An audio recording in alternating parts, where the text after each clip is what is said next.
A single touch. That's all it took to destroy everything. When CEO Victoria Lane's fingers brushed against Ethan Cole's tie in that 40th floor hallway, neither of them knew the cameras were watching. Neither of them understood that one innocent gesture would ignite whispers, headlines, and a dangerous contract that would blur the line between performance and truth.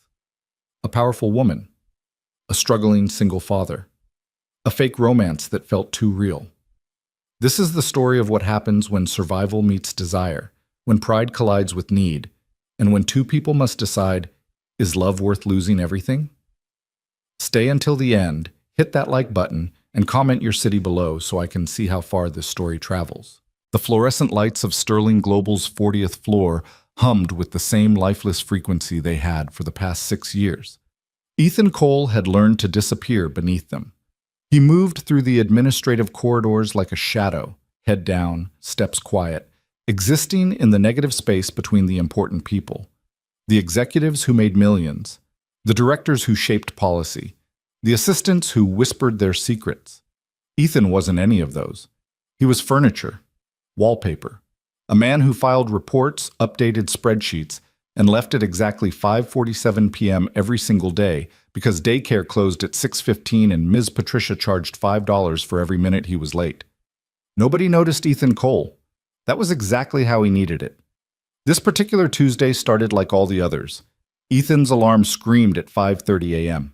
He rolled out of the creaking bed in their 2-bedroom apartment in Riverside, the kind of building where the heating worked 3 months out of 12 and the neighbors' arguments bled through walls thin as hope. Leo was still asleep, one small arm thrown over his dinosaur pillow, mouth slightly open. 8 years old. The entire reason Ethan's heart still beat. Ethan showered in 4 minutes flat, a skill honed over years of single parenthood. He made Leo's lunch with mechanical precision, turkey sandwich, apple slices, the granola bar Leo actually liked, not the chalky ones from the discount store. He laid out Leo's school clothes. He checked homework. He signed a permission slip for a field trip to the Science Museum that cost $20 they didn't really have. By 6:45, they were on the number 12 bus. Leo pressed his face against the window, fogging the glass with his breath and drawing dinosaurs in the condensation. Ethan held their backpacks and watched the city wake up. Joggers and expensive sneakers, coffee shops that charged $7 for drinks that were mostly foam, Tesla sedans sliding through intersections like sharks. "Dad?" Leo's voice was small. "Yeah, buddy? Can I do soccer this spring?" Ethan's chest tightened.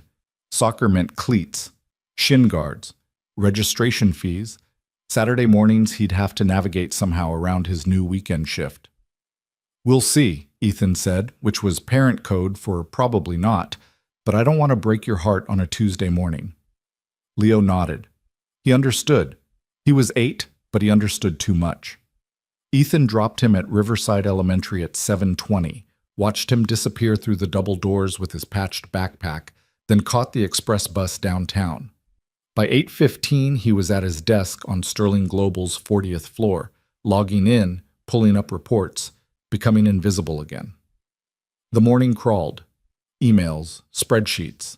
A system update that crashed twice. Ethan ate lunch at his desk, leftover pasta from Sunday that had seen better days, and avoided the break room where the real employees gathered to talk about their weekends in wine country and their debates over Tesla versus Rivian. At 2:30 p.m., his phone buzzed. Leo's school. His stomach dropped. "Mr. Cole? This is Nurse Henderson. Leo's fine, but he's complaining of a stomach ache. Can you—" "I'll be there in 30 minutes. He hung up. Stared at his screen. He had 17 reports due by end of day. His supervisor, Margaret Chen, had already emailed twice about timelines. Leaving meant staying late. Staying late meant missing pickup. Missing pickup meant Fei Yong he couldn't afford, and Ms. Patricia's disappointed face. Ethan grabbed his jacket.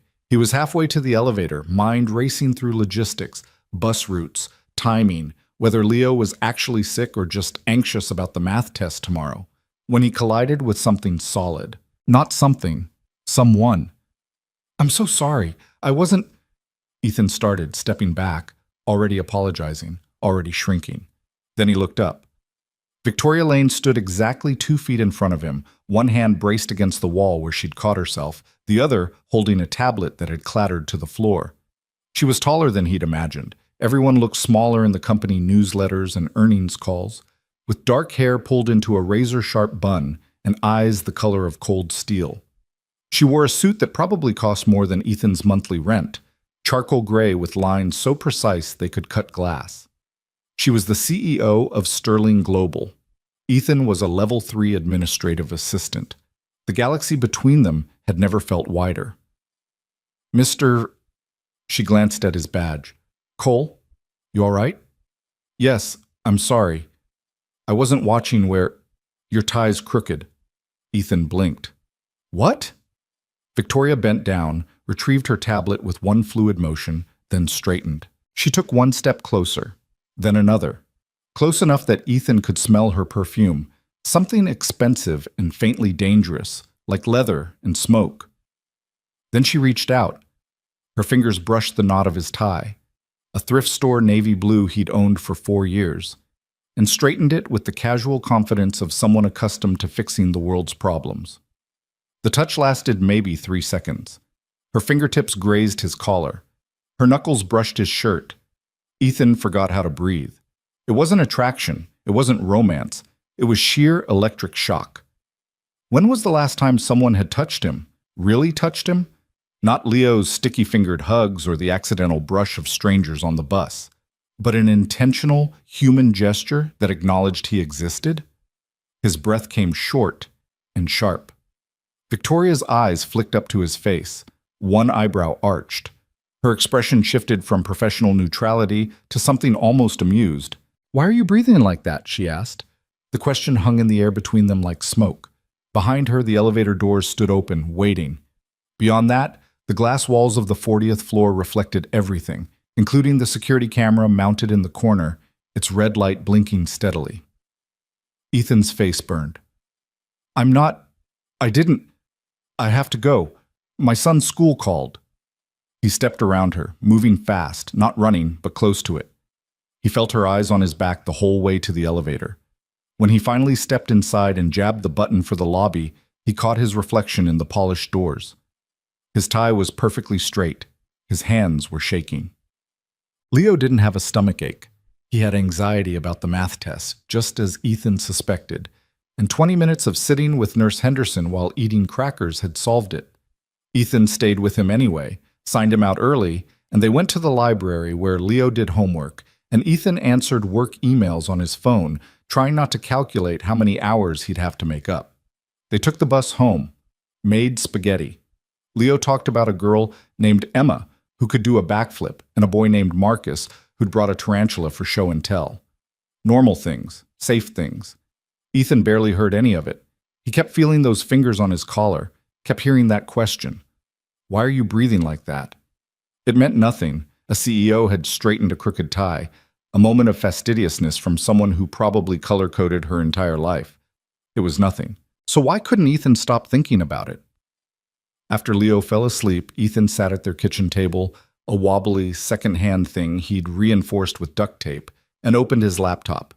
He had reports to finish, timesheets to submit, a life to maintain. Instead, he found himself searching. Victoria Lane Sterling Global. The results flooded in. Forbes profiles. Business Insider features. A TED Talk on sustainable leadership that had 8 million views. Victoria Lane had built Sterling Global from a mid-tier consulting firm into a multinational corporation worth $4.2 billion. She'd been named one of Fortune's most powerful women 3 years running. She collected modern art, sat on the boards of 2 museums, and had once fired an entire executive team in a single afternoon for ethics violations. She was brilliant, ruthless, untouchable, and she'd straightened Ethan's tie like it mattered. He closed the laptop. This was stupid. He was a 34-year-old single father, barely keeping his head above water. She was a CEO who probably didn't remember his name. The universe didn't work this way. People like Victoria Lane didn't notice people like Ethan Cole, except she had. Wednesday morning arrived with rain hammering the windows and Leo complaining about wearing his raincoat. Ethan got him to school, got himself downtown, and slid into his desk at 8:17, soaked and exhausted. By 9 a.m., he knew something was wrong. People were staring. Not obviously, not rudely, but Ethan had spent 6 years being invisible, and he knew what normal looked like. This wasn't it. Sandra from accounting glanced at him, then quickly away. Two guys from finance huddled near the coffee maker, whispering. When Ethan walked past, they went silent. At 9:30, his phone buzzed. A text from Jamie Ortiz, one of the few people at Sterling who'd ever been decent to him. Jamie. Dude, have you seen it? Ethan. Seen what? Jamie. Check your email. Company newsletter. Ethan's stomach twisted. He opened his work email. The Sterling Global Internal Newsletter sat at the top, sent at 8 a.m. by Communications. Subject line, A Moment of Leadership. He clicked. The photo loaded slowly because the building's Wi-Fi was garbage, but when it appeared, Ethan's entire world tilted. It was him. Victoria. The hallway. Yesterday afternoon. The angle was from the side, slightly above, from the security camera. The photo was high resolution, almost artistic. Victoria's hand at his collar, adjusting his tie, her expression focused. Ethan's face visible in profile, eyes wide, lips slightly parted. The caption read, CEO Victoria Lane exemplifies Sterling's commitment to mentorship and excellence at every level. Even the smallest gestures reflect our values.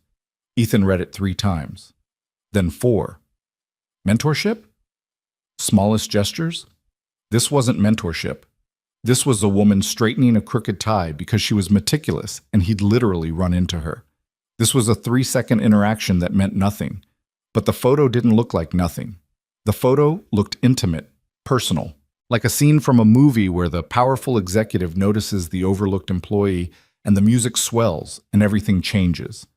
Ethan's phone buzzed again. Jamie. Bro, people are talking. Ethan. It was nothing. I bumped into her. She fixed my tie. That's it. Jamie. That's not what it looks like. Jamie. That's not what anyone thinks it looks like. Ethan pushed back from his desk. His hands were shaking again, but this time not from shock, from anger, from fear. This was a spotlight he'd spent 6 years avoiding. This was attention he couldn't afford. He grabbed his phone and headed for the stairs, needing air, needing space, needing... Ethan Cole? He froze. Turned. A woman in a pristine black suit stood 5 feet away. Mid-30s, strawberry blonde hair, the kind of posture that screamed executive assistant to someone terrifying. Ms. Lane would like to see you, she said. Immediately. The 50th floor was a different world. Where the 40th floor was beige cubicles and fluorescent hum, the 50th was glass and steel and silence. Floor-to-ceiling windows overlooked the city. The furniture looked like sculpture. Even the air felt expensive. Ethan followed the assistant, her badge read Caroline Watts, executive assistant, through corridors where their footsteps echoed. Employees moved with hushed efficiency. Everything was controlled, pristine, perfect. Caroline stopped outside a set of double doors, frosted glass with Victoria Lane etched in simple letters. She's expecting you, Caroline said. Her expression gave away nothing. Ethan's mouth was dry. What does she want? You'll have to ask her that. Caroline knocked once, then opened the door.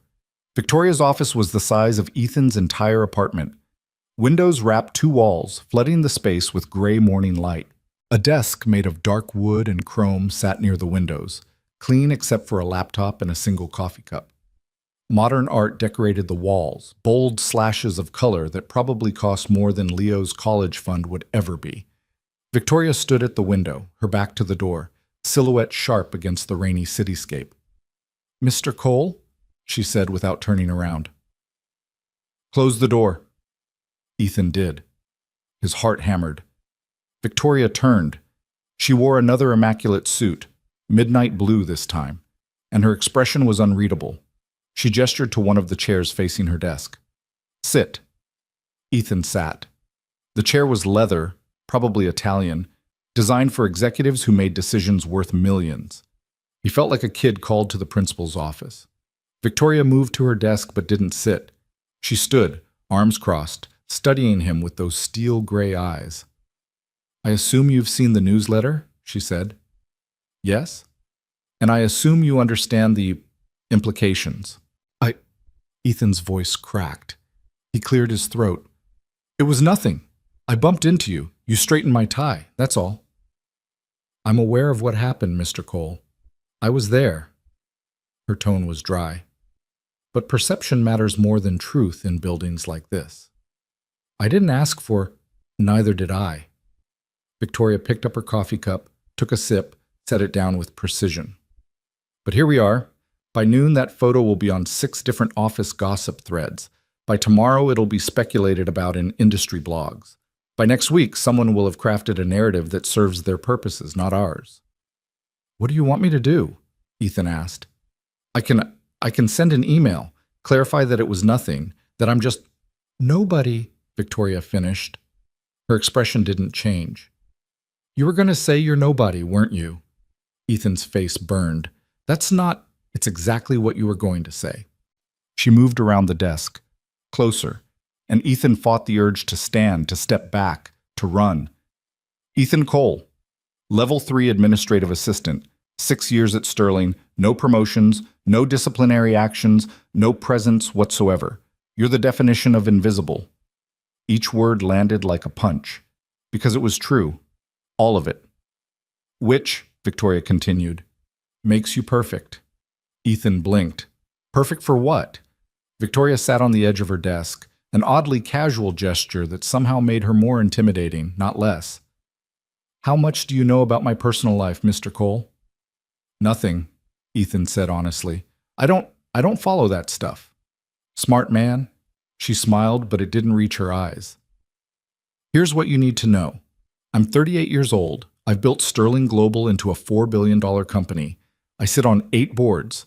I have a 60-hour work week and a reputation for being brilliant, demanding, and utterly unavailable."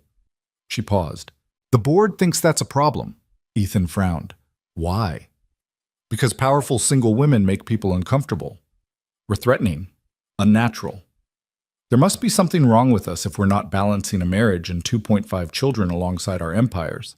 Her voice dripped sarcasm.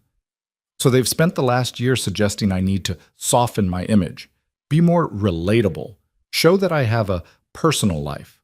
"That's insane," Ethan said before he could stop himself. Victoria's smile sharpened. "Yes, but it's reality, and yesterday you handed me an opportunity." Ethan's stomach dropped. "What kind of opportunity?" Victoria stood, walked to the window, looked out at the rain-soaked city. "That photo," she said, "tells a story. A powerful woman. An overlooked employee. A moment of personal attention that humanizes me and elevates you. It's already sparking conversation, interest, curiosity." She turned back to him. "I want to use it." The words hung in the air like a threat. "Use it how?" Ethan asked, though he already knew, already felt the trap closing. "I need someone to date publicly for the next 6 months," Victoria said, voice calm and businesslike, like she was negotiating a contract, which, Ethan realized with growing horror, she was. Someone respectable but unthreatening, someone with a compelling personal story, someone who looks good in photos but won't actually interfere with my life. "You want me to pretend to date you?" "Yes." "That's crazy. It's strategic. It's a lie. It's business." Victoria moved back to her desk, opened a drawer, and pulled out a folder. She set it on the desk between them. "This is a contract, 6 months. Public appearances, company events, charity galas, perhaps 2 dinners per month at carefully selected restaurants. We'll be photographed. We'll look like a couple. You'll be compensated generously." Ethan stared at the folder like it might bite him. "How generously?" $10,000 per month. $60,000 total. The number hit like a physical blow, $60,000. That was more than Ethan made in a year. That was Leo's school, soccer, a better apartment, a safety net he'd never had. "Why me?" Ethan asked, voice rough. "You could hire an actor, a model, someone who actually knows how to do this." "Because actors and models come with their own publicity, their own angles, their own ambitions. Victoria's eyes locked on his. You, Mr. Cole, have none of those things. You're exactly what you appear to be. A single father trying to survive. That's the story. That's what makes it believable. Ethan's hands clenched. And what happens after 6 months? We have a quiet, amicable breakup. You receive a glowing recommendation and a transfer to a different department with a significant raise. Your life improves. My image softens. Everyone wins. Except it's built on a lie. So is most of business. Victoria's expression didn't waver. I'm not asking you to fall in love with me, Mr. Cole. I'm offering you a job, a role to play, a way to provide a better life for your son. There it was, the knife between his ribs. She'd done her research. She knew about Leo. I need to think about it, Ethan said. You have until tomorrow morning. Victoria opened the folder revealing the first page of the contract. Legal language, clauses, non-disclosure agreements. This doesn't leave this room. You don't discuss it with anyone. If you decline, the conversation never happened. Ethan stood. His legs felt unsteady. And if I accept? Then we start rehearsing. Victoria extended her hand. Think carefully, Mr. Cole. Opportunities like this don't come twice. Ethan didn't shake her hand. He turned and walked to the door, feeling her eyes on his back. Mr. Cole? He paused, hand on the doorknob. Your tie's crooked again, Victoria said. Ethan didn't look back. He opened the door and walked out, leaving the contract behind, leaving the impossible offer behind, leaving everything behind except the question that followed him all the way down to the 40th floor. What kind of man sells his dignity for $60,000? And the answer, the one that burned in his chest as he returned to his desk and tried to focus on spreadsheets. The kind who'd do anything for his son. Tat. That night, Leo wanted to play dinosaurs. Ethan sat on their threadbare living room carpet, making roaring sounds while Leo narrated an epic battle between T-Rex and Triceratops. The apartment was cold. The radiator clanked. Somewhere above them, the neighbors were fighting again. Leo crashed the dinosaurs together, giggling. Dad, you're not doing the voice right. Sorry, buddy. I'm tired. You're always tired. Ethan looked at his son. Skinny arms, too long hair that needed a cut, eyes bright with imagination despite everything. Despite the shabby apartment and the secondhand clothes and the fact that Ethan had to say, we'll see, instead of yes to soccer and field trips and everything else 8-year-olds deserved. Leo? Ethan said carefully. What if things could be different? Leo looked up, dinosaurs forgotten. Different how? What if we could afford things, better things? Leo's face went carefully neutral. The face of a kid who'd learned not to hope too hard. Like what? Like a nicer place. And soccer. And maybe we could get you a new backpack, one without the broken zipper. Would we have to move? Maybe. Eventually. Leo thought about this, turning a plastic stegosaurus over in his hands. Would I have to change schools? I don't know yet. Because I like my school. Emma's there. And Mr. Harrison is nice. I know, buddy. Leo nodded slowly. If we stay at my school, then okay. Different would be okay. Such a small thing to ask. Such a reasonable condition. Don't take away the few stable things in his life. Ethan pulled Leo into a hug, feeling the small body fold against him, trusting and warm. I love you, Ethan said. Love you too, Dad. After Leo fell asleep, Ethan sat at the kitchen table and opened the photo from the newsletter on his phone, studied it, the way Victoria's hand rested at his collar, the way his face looked, vulnerable, exposed, shocked, the way it looked exactly like something it wasn't. He thought about $60,000. He thought about Leo's face when Ethan said, "We'll see," to things other kids got without asking. He thought about the weight of 6 years of invisibility and what it would mean to step into the light, even if the light was artificial, manufactured, a spotlight built on lies. He thought about what kind of man he wanted to be. Then he thought about what kind of father he needed to be. At 11 p.m., Ethan opened his laptop and composed an email to Victoria Lane's executive assistant. Ms. Watts, please inform Ms. Lane that I accept her offer. I'm available to discuss details at her convenience. Ethan Cole. He read it 3 times. His finger hovered over the send button. This is insane, part of him whispered. This is wrong. This is selling yourself. This is survival, another part answered. This is giving Leo a chance. Ethan closed his eyes, took a breath, sent the email. The reply came in 4 minutes. Mr. Cole, Ms. Lane will see you tomorrow at 7 a.m., 50th floor. Come prepared to work. Caroline Watts. Ethan shut the laptop, sat in the dark kitchen while the radiator clanked and the city hummed beyond their thin walls. He'd just agreed to pretend to date one of the most powerful women in the city, to lie to everyone, to perform a relationship for money while keeping his real life, his son, his struggles, his truth, hidden behind a manufactured smile. In 6 months, it would be over. He'd have money, security, a better life for Leo. All he had to do was forget who he was for a while. All he had to do was become someone else. Ethan looked at the framed photo on the kitchen counter, him and Leo at the zoo last summer, both of them laughing, cotton candy stained and happy, in a rare moment of pure joy. I'm sorry, he whispered to the photo, to Leo, to himself. Then he went to bed and didn't sleep at all. Because tomorrow, Ethan Cole would stop being invisible. And he had no idea who he'd become instead. 7 a.m. came too fast and felt like walking into an execution. Ethan stood outside Victoria's office, wearing the same navy tie she'd straightened 2 days ago, wondering if that was stupid or strategic. His shirt was pressed. He'd done it himself at 5:30 that morning while Leo still slept, burning his thumb on the iron because his hands wouldn't stop shaking. The suit was his only one, purchased 4 years ago for a job interview that hadn't panned out, slightly tight in the shoulders now, but passable. He'd told Leo he had an early meeting. Not a lie, technically.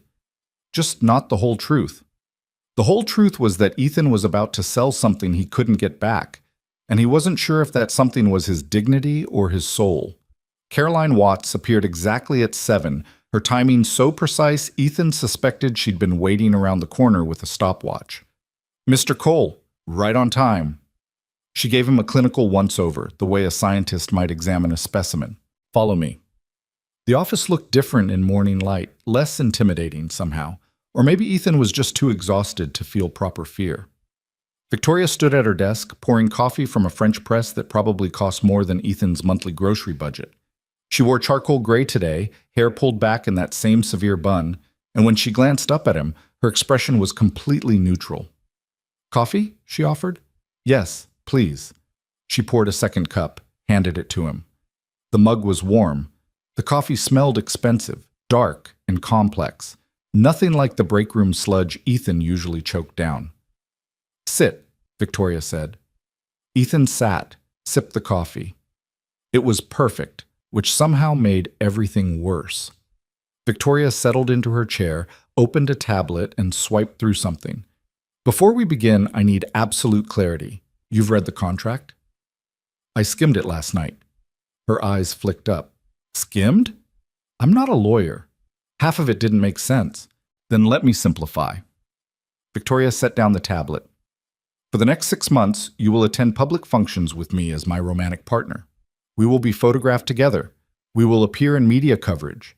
You will be affectionate but not inappropriate, respectful but not distant. The goal is to present a relationship that looks genuine to outside observers, while actually being completely fake. While being a professional arrangement, yes. She didn't flinch from the word. In exchange, you receive $10,000 per month, paid in increments. At the conclusion of the 6 months, you receive a transfer to a senior administrative position in our Denver office, higher pay, better benefits, and far enough away that our breakup will seem natural. Denver, Ethan repeated. That's across the country. That's the point. Clean break. No lingering questions. What if I don't want to move to Denver? Then we negotiate a different position. But distance is advisable. Victoria leaned forward. Mr. Cole, this arrangement only works if it has a believable ending. 2 people who work in the same building don't just drift apart. One of us needs to relocate. Ethan's stomach churned. And it can't be you. I'm the CEO. I'm not going anywhere. Of course not. In this equation, Ethan was the variable, the one who could be moved, adjusted, disappeared when convenient. What about Leo? Ethan asked. My son. Does he know about this? That's your decision. The contract requires discretion, but doesn't dictate how you manage your personal life. So I'm supposed to lie to an 8-year-old about why I'm suddenly dating my boss. Victoria's expression flickered, something almost like discomfort. You're supposed to do what parents do. Protect him and provide for him. If that requires some creative explanation of your work responsibilities, I trust you'll find appropriate language. Creative explanation. Like that made it better. Ethan set down his coffee cup. When does this start? Tonight. Tonight. There's a charity gala, art museum fundraiser, black tie, 500 guests, extensive media coverage. Victoria pulled up something on her tablet, turned it so Ethan could see, a glossy invitation with embossed gold lettering. I already RSVP'd with a +1, that's you. Ethan's throat went dry. I don't have a tuxedo. Caroline will handle that. She'll take your measurements this morning and have something delivered to your apartment by 4 p.m. I can't afford. This is a work expense. Everything related to public appearances is covered. Victoria's tone was matter-of-fact, like she was discussing office supplies. The tuxedo, the dry cleaning, the car service, all of it. You won't spend a dime of your own money. Except his self-respect, Ethan thought, but didn't say. Victoria stood, moved to the window, looked out at the city waking up. I know what you're thinking, Mr. Cole, that this is beneath you, that you're selling out, that good men don't take money for pretending to feel something they don't. Ethan said nothing, because she was right. But let me tell you what I see, Victoria continued, still facing the window. I see a man who's been invisible for 6 years because being noticed is dangerous when you're barely surviving. I see someone who makes his son's lunch every morning and takes 2 buses to drop him at school because you can't afford a car. I see exhaustion. I see pride that's eating you alive because you can't give your child the life he deserves. Each word landed like a scalpel, precise and cutting. And I see an opportunity, Victoria said, turning back to face him. Not just for me, for you, to take one risk, one uncomfortable, imperfect compromise, and change everything. 6 months of discomfort in exchange for years of security. That's not selling out. That's survival. Ethan met her eyes. And what do you get out of this? Really? Victoria smiled, cold and sharp. I get the board off my back. I get to keep building my company without being told I need to be more balanced or relatable. I get 6 months of positive press showing that I'm human enough to care about someone, which apparently matters more than the 4,000 jobs I've created or the $1 billion in revenue I've generated. That's dystopian. That's reality. Victoria moved back to her desk, picked up a pen, clicked it once. So, are you in or are we done here? The question hung between them. Outside, the city hummed. Inside, the clock on Victoria's wall ticked steadily forward, each second a choice. Ethan thought about Leo's face when he'd asked about soccer, thought about their apartment with its broken heating and thin walls, thought about 6 more years of invisibility, of we'll see, of watching his son learn not to want things because wanting hurt too much. I'm in, Ethan said. Ethan, but I have conditions. Victoria's eyebrow arched. Conditions? Leo doesn't move schools. Whatever happens in 6 months, Denver or wherever else, he stays at Riverside Elementary until the end of the academic year. He's already had enough disruption in his life. Victoria considered this. Agreed. What else? I need flexibility for school emergencies. If Leo's sick or there's a problem, I go, no matter what event we're supposed to be at. Within reason, yes. Anything else? Ethan took a breath. I need to know we're not doing anything that would hurt him. No photos of Leo, no stories about him. He's not part of this. Something shifted in Victoria's expression. Not quite softness, but something adjacent. Understanding, maybe. I would never exploit a child for publicity, she said quietly. You have my word. Leo stays completely out of this arrangement. Ethan nodded. His hands were shaking again. He pressed them flat against his thighs. Then yes, I'm in. Victoria extended her hand across the desk. Welcome to the performance, Mr. Cole. This time, Ethan shook it. Her grip was firm, professional, exactly what he expected. But her hand was warm, and for just a second he felt the same electric shock he'd felt when she'd touched his tie. Then she released him, and the moment was gone. Caroline will get you fitted, Victoria said, already back to business. Be ready at 7 tonight. Car service will pick you up. Don't be late. Ethan stood. What do I do at this thing? What do I say? Stay close to me. Look interested when I talk. Smile when appropriate. Touch my arm occasionally. Nothing aggressive, just enough to suggest comfort and familiarity. She paused. Have you ever been to an event like this before? No. Then tonight is your crash course. Watch, learn. Don't drink too much. Don't talk about work. You're there because we're together, not because of Sterling. If someone asks how we met, tell them the truth. We literally ran into each other. That's not much of a story. Victoria's smile was razor thin. The best lies are built on truth, Mr. Cole. People believe what they can see, and what they saw was that photo. Us in a hallway, my hand at your collar, your face looking like I'd just rewired your entire world. She tilted her head. All you have to do is let them think that moment meant more than it did. Ethan felt heat crawl up his neck. And what did it mean? It meant your tie was crooked. Victoria turned back to her computer, dismissing him. 7 p.m., don't forget. Ethan left the office, rode the elevator down to 40, and somehow made it to his desk before his legs gave out. He sat there staring at his screen, not seeing anything. He'd just agreed to fake date his CEO for $60,000. He'd just signed away 6 months of his life to a performance he didn't know how to give. He'd just chosen money over truth, security over integrity, survival over pride. And the worst part, the part that made his stomach twist, was that he'd do it again. He'd make the same choice every time, because loving Leo meant protecting him, and protection cost money he didn't have. His phone buzzed. A text from an unknown number. This is Caroline. I'll be at your desk in 10 minutes for measurements. Please be available. 10 minutes. Barely enough time to breathe. Ethan closed his eyes, counted to 10, and tried to remember who he'd been 3 days ago, before a crooked tie had changed everything.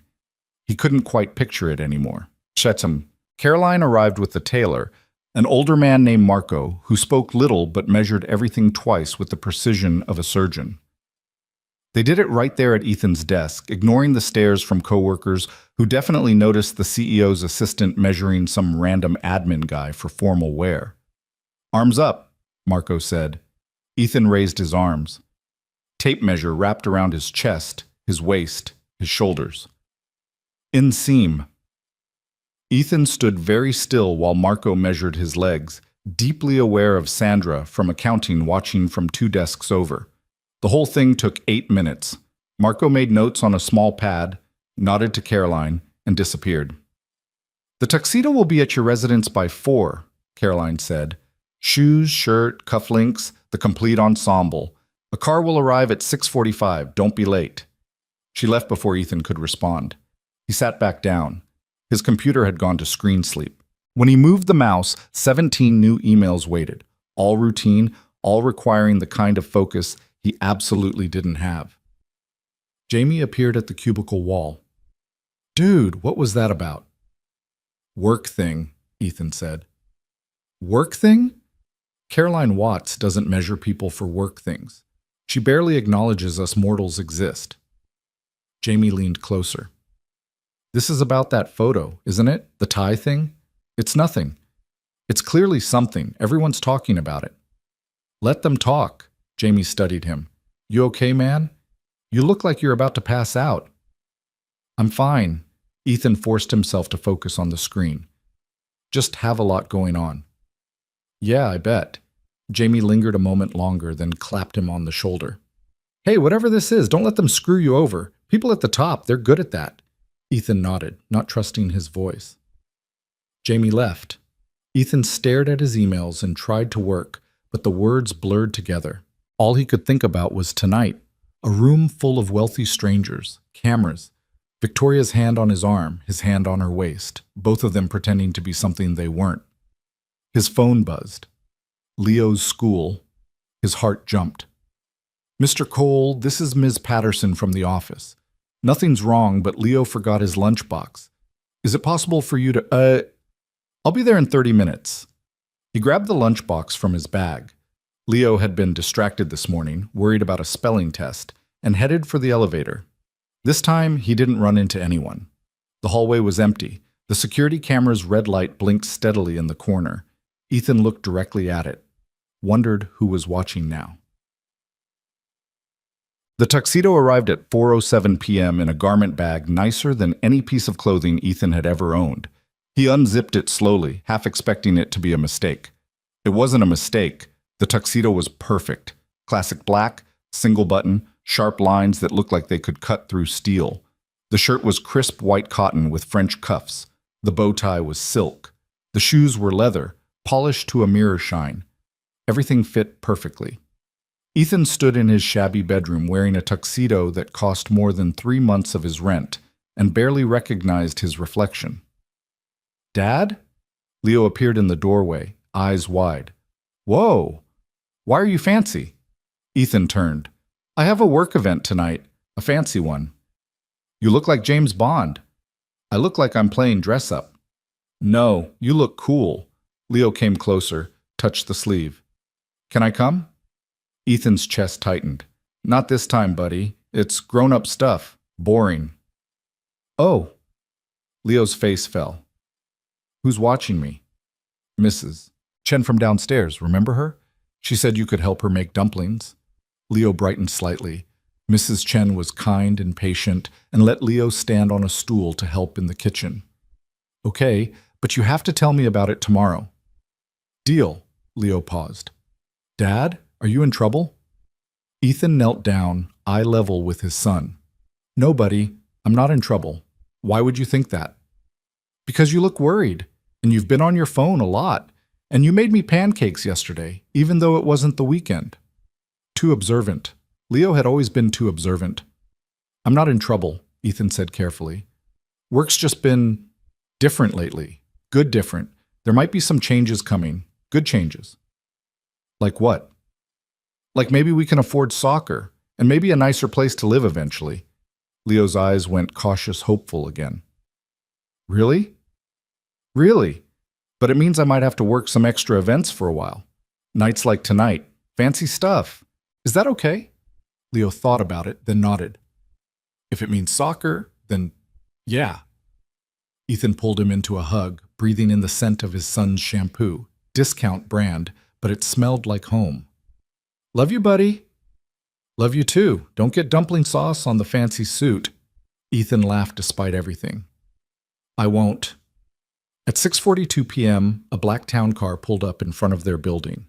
Ethan kissed Leo goodbye, gave final instructions to Mrs. Chen, and walked out into the evening feeling like he was headed to his own funeral. The driver opened the door without a word. Ethan slid into leather seats that probably cost more than his monthly salary. The car smelled like expensive cologne and money. They drove through the city as rush hour faded into night. Ethan watched people on sidewalks, hurrying home, grabbing dinner, living normal lives. He'd been one of them 48 hours ago. Now he was in a town car, wearing a borrowed tuxedo, on his way to pretend to be someone's boyfriend for money. The car pulled up to the museum, a massive stone building with columns and steps and lights that made it glow like a palace. People in formal wear climbed the steps in clusters, laughing, comfortable, belonging. Ethan didn't belong here. The driver opened his door. "Ms. Lane is waiting inside, sir." "Sir?" When was the last time anyone had called Ethan sir? He climbed out, straightened his bow tie, took one breath, then another. Then he climbed the steps and walked into a world he'd only ever seen in movies. The museum's main hall was transformed. Crystal chandeliers threw golden light across marble floors. Waiters in white jackets circulated with champagne and hors d'oeuvres that were probably meant to be eaten in one bite, but looked too pretty to touch. Women wore gowns that cost more than cars. Men wore tuxedos with the casual confidence of people who owned several. Ethan stood frozen just inside the entrance, scanning the crowd. There you are. He turned. Victoria appeared at his elbow like she'd materialized from air. She wore a floor-length gown in deep emerald green, sleeveless, elegant, with her dark hair swept up to expose her neck and shoulders. She looked like power dressed in silk. You clean up well, she said, giving him a quick assessment. The tuxedo fits. Thanks. You look...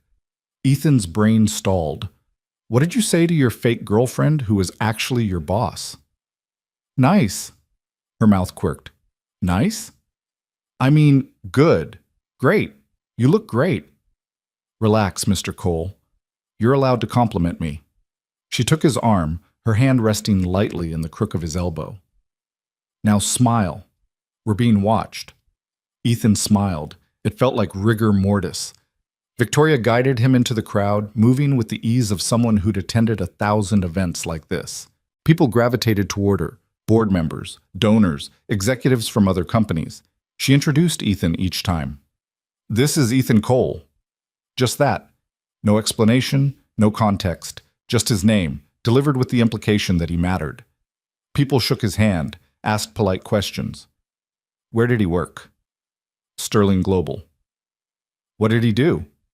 Administrative operations, vague enough to mean nothing. How did he and Victoria meet? That one made Ethan's pulse spike every time.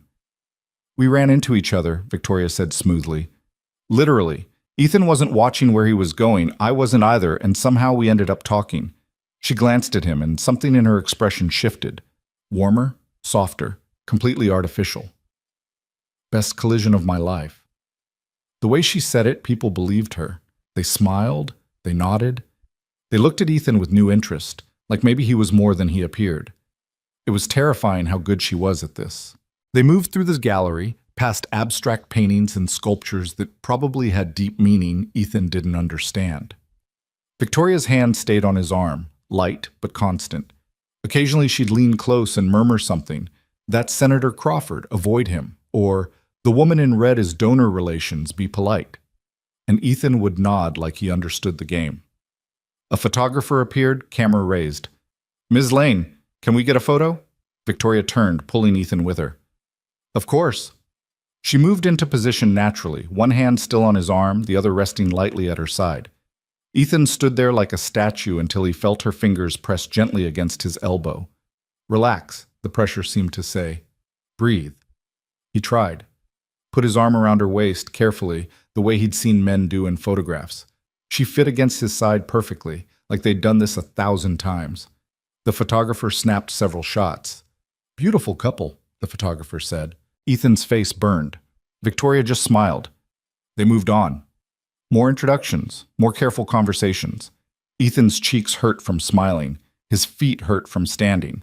He grabbed a glass of champagne from a passing waiter just to have something to do with his hands. Sip it, Victoria murmured. Don't gulp. Ethan sipped. It tasted expensive and made him feel like an imposter. Victoria Lane, fancy seeing you here. The voice came from behind them, smooth and faintly mocking. Victoria's hand tightened on Ethan's arm, just for a second, but he felt it. They turned. A man approached, mid-40s, silver-haired, wearing a tuxedo that screamed custom-tailored wealth. His smile was sharp.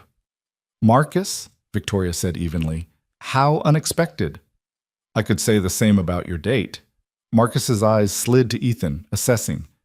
I don't believe we've met. Marcus Hendricks, Hendricks Capital. Ethan shook his hand. Marcus's grip was aggressive, the squeeze of someone who needed to prove dominance. Ethan Cole. And what do you do, Ethan? I work at Sterling. In what capacity? The question was a trap. Ethan felt it, even if he couldn't articulate why. Operations, he said vaguely. Marcus smiled wider. Operations. How charmingly modest. He turned back to Victoria. I heard an interesting rumor. Something about Sterling looking into sustainable energy acquisitions. Rumors aren't facts, Marcus. You know that. Of course. But they're often rooted in truth. Marcus sipped his drink. If Sterling were pursuing such acquisitions, hypothetically, Hendricks would be very interested in partnering. We have infrastructure that could... This is a charity event, not a negotiation, Victoria cut in, voice pleasant but steel underneath. If you want to discuss business, call Caroline and schedule a meeting. Marcus's smile didn't waver. Of course. Enjoy your evening. His eyes flicked to Ethan one more time. Both of you. He walked away. Victoria's grip on Ethan's arm loosened. Who was that? Ethan asked quietly. Marcus Hendricks. Billionaire, venture capitalist, professional vulture. Victoria's jaw was tight. He's been trying to get Sterling to partner with him for 3 years. I've declined every time. Why? Because he's sloppy, aggressive, and he doesn't respect boundaries. She glanced at Ethan. The fact that he's here tonight asking about acquisitions means someone leaked information they shouldn't have. I'll deal with it tomorrow. Ethan heard the edge in her voice. Anger, tightly controlled. Are you okay? He asked. Victoria blinked, like the question surprised her. Yes? Why? You seem tense. I'm always tense at these things. It's performance, just like what you're doing. She adjusted her grip on his arm, gentler now. Come on. One more round of schmoozing and we can escape. They circulated for another 30 minutes. More introductions. More careful smiles. Ethan's performance improved slightly. He learned to laugh at jokes he didn't understand, to nod at conversations about market trends and portfolio diversification that meant nothing to him. He learned to stand close to Victoria without touching her inappropriately, to project warmth without overstepping. He learned to lie with his body language. Finally, Victoria murmured, We're leaving. Say goodbye to no one, we just slip out. They made their way toward the exit. Ethan felt eyes tracking them, curious, speculative, probably already crafting narratives about the CEO and her mysterious date. Outside, the night air was cool and clean. Ethan breathed it in like a drowning man surfacing. The town car waited. They slid into the back seat and the door closed, sealing them in leather-scented silence. For a long moment, neither spoke. The car pulled away from the museum, merging into traffic. You did well, Victoria said finally. Better than I expected. I felt like a trained monkey. That's what these events are. Trained monkeys in expensive clothes. She kicked off her heels, grimacing slightly. The trick is looking like you enjoy it. Ethan loosened his bow tie. How do you do this all the time? Practice, and a deep well of resentment that I channel into productivity. She glanced at him. You're wondering if it's always this fake? Yes. Victoria smiled, tired and genuine for the first time all night. It is. Every handshake, every smile, every conversation about market trends that people pretend to care about. All of it's performance. The difference is that most people have been doing it so long they've forgotten their acting. That's depressing. That's business. She looked out the window. But you did well tonight, Ethan. You held your own. Nobody questioned you. Nobody made you uncomfortable. Except Marcus. Marcus makes everyone uncomfortable. That's his strategy. Victoria's expression hardened. Don't worry about him. He's irrelevant. The car stopped in front of Ethan's building. The driver opened the door. Same car will pick you up Sunday at 6, Victoria said. Dinner at Arcadia. Just the two of us. But there will be photographers. Wear the navy suit. It'll be less formal. Okay. Ethan hesitated. Victoria? She looked at him. Thank you. For tonight. For the tuxedo and the car and all of it. Something flickered in her expression. You're thanking me for making you perform in a charade. I'm thanking you for helping me take care of my son. Victoria held his gaze for a long moment. Then she nodded, just slightly. Get some rest, Ethan. You earned it. Ethan climbed out. The car pulled away, taillights disappearing into the night. He stood on the sidewalk in front of his building, still wearing the expensive tuxedo, and felt the weight of everything settle onto his shoulders. This was his life now. Performance. Pretense. Careful lies dressed up as romance. And he had 23 more weeks to go. Ethan climbed the stairs to his apartment, where Leo was already asleep, and Mrs. Chen waited with a kind smile. He paid her $20 he couldn't afford, thanked her, and locked the door behind her. Then he stood in his bedroom, took off the tuxedo piece by piece, and hung it carefully in his closet next to his regular work clothes. 2 worlds, 2 versions of himself. He didn't know which one was real anymore. The next 3 weeks became a rhythm Ethan both learned and resented. Monday through Friday, he was invisible again. Desk 40, spreadsheets, the familiar hum of fluorescent obscurity. But Thursday nights and Sunday evenings belonged to Victoria. Restaurant dinners where they sat across candlelit tables making conversation that looked intimate from the outside. Gallery openings where her hand rested in the crook of his elbow. A theater premiere where photographers shouted their names and Ethan smiled until his face ached. The money appeared in his account like clockwork. $10,000 on the first of the month, minus taxes. Ethan stared at the balance, feeling equal parts relief and revulsion. He paid 2 months ahead on rent, registered Leo for spring soccer, bought groceries without checking prices. Small luxuries that felt enormous. New sneakers for Leo, a winter coat that wasn't secondhand, dinner from somewhere other than the dollar menu. Leo noticed but didn't ask many questions. He was 8, and 8-year-olds accepted that sometimes dads had extra work that meant new backpacks, and yes, instead of we'll see. Mrs. Chen watched him on event nights, and Leo seemed happy making dumplings and learning Mandarin phrases, unaware that his father was slowly disappearing into someone else. The fourth Thursday, Ethan made a mistake. They were at Meridian, a restaurant so expensive the menu didn't list prices. Victoria wore black, always black or gray or navy. Power colors, she called them. Ethan had learned to wear his suits with confidence he didn't feel, to order wine he couldn't pronounce, to laugh at appropriate moments during conversations about art installations and fiscal quarters. They were halfway through the main course when Victoria's phone buzzed. She glanced at it, and Ethan saw her expression shift, just slightly, a tightening around her eyes. "Excuse me," she murmured, setting down her fork with precise control. "I need to take this." She stepped away from the table, phone pressed to her ear, moving toward the restaurant's entrance. Ethan watched her through the window, saw the rigid set of her shoulders, the sharp gestures she made with her free hand. Whatever the call was, it wasn't good news. She returned 5 minutes later, composed but brittle. "Everything okay?" Ethan asked. "Fine." She picked up her wine glass, took a long sip. "Just work." "You sure?" "You look—" "I said it's fine, Ethan." Her voice was sharp enough to cut. Ethan retreated. They finished the meal in near silence, making only enough conversation to maintain appearances for the other diners and the photographer he'd spotted lingering near the entrance. When the car dropped Ethan at his building that night, Victoria barely said goodbye. The next morning, he found out why. The headline hit Bloomberg at 9 a.m. Sterling Global CFO resigns amid accounting irregularities investigation. Ethan read the article 3 times at his desk, each pass making his stomach sink lower.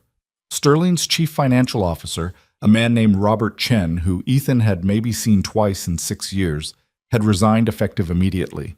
The board had launched an internal investigation into potential accounting discrepancies in the Asia-Pacific division. Stock prices had dropped 4% in pre-market trading. By noon, the office was chaos. Executives held emergency meetings behind closed doors. Rumors spread like wildfire. Embezzlement, fraud. Someone said the SEC was involved. People spoke in hushed clusters, eyes wide with the particular fear that came when the ship you were on started taking water. Ethan tried to focus on work and failed completely. He kept thinking about Victoria's face last night, that brittle control. She'd known. She'd probably known for days and couldn't say anything, not even to him, because he wasn't actually her partner. He was an employee playing a role. At 2 p.m., his phone buzzed. "Victoria, need you tonight. Emergency board dinner, car at 6. Ethan stared at the message. Tonight was Friday. They didn't have anything scheduled until Sunday, and Leo had a soccer game at 6:30, his first one, the thing Ethan had been able to say yes to because of this whole arrangement. "Ethan, I have something with my son tonight. Can we reschedule?" The response came fast. "Victoria, this isn't optional. The board wants to see stability. That includes me. 6 p.m. Ethan's hands tightened around his phone. He thought about the contract, about the clause that said reasonable flexibility for family emergencies. But this wasn't Leo being sick. This was a soccer game. 1 game out of 12, not technically an emergency. He typed and deleted 3 responses before settling on one. "Ethan, I'll be there." Then he called Mrs. Chen and asked if she could take Leo to the game. Her kind voice on the other end, "Of course, Ethan, don't worry," made him feel like the worst father alive. When he picked Leo up from school that afternoon, he knelt down in the parking lot and broke the news. "Buddy, I'm so sorry, but I have to work tonight. Mrs. Chen is going to take you to your game."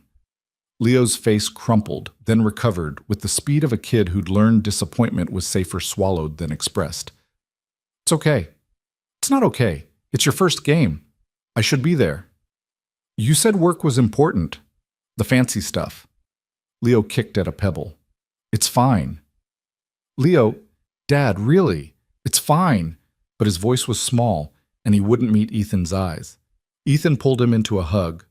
"I'll make it up to you. I promise." Leo nodded against his shoulder. They drove home in silence. At 6 p.m., Ethan climbed into the town car wearing his Navy suit and hating himself. The car drove across town to a private club Ethan didn't know existed. The kind of place with no sign, just a discreet door and a man in a suit who checked names against a list. Inside was all dark wood and leather, oil paintings and hushed voices, the smell of old money and older secrets.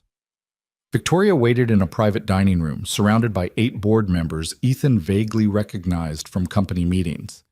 They were all men, all over 50, all wearing expressions of carefully controlled concern. "Gentlemen," Victoria said as Ethan entered, "you remember Ethan Cole." They nodded, shook his hand. Ethan sat beside Victoria at the long mahogany table, feeling like a prop in a play he didn't understand. The dinner was brutal, not because anyone was rude, they were unfailingly polite. But Ethan could feel the subtext beneath every conversation, the real meeting happening in the spaces between words. The board was scared. Sterling's stock had dropped 6% by market close.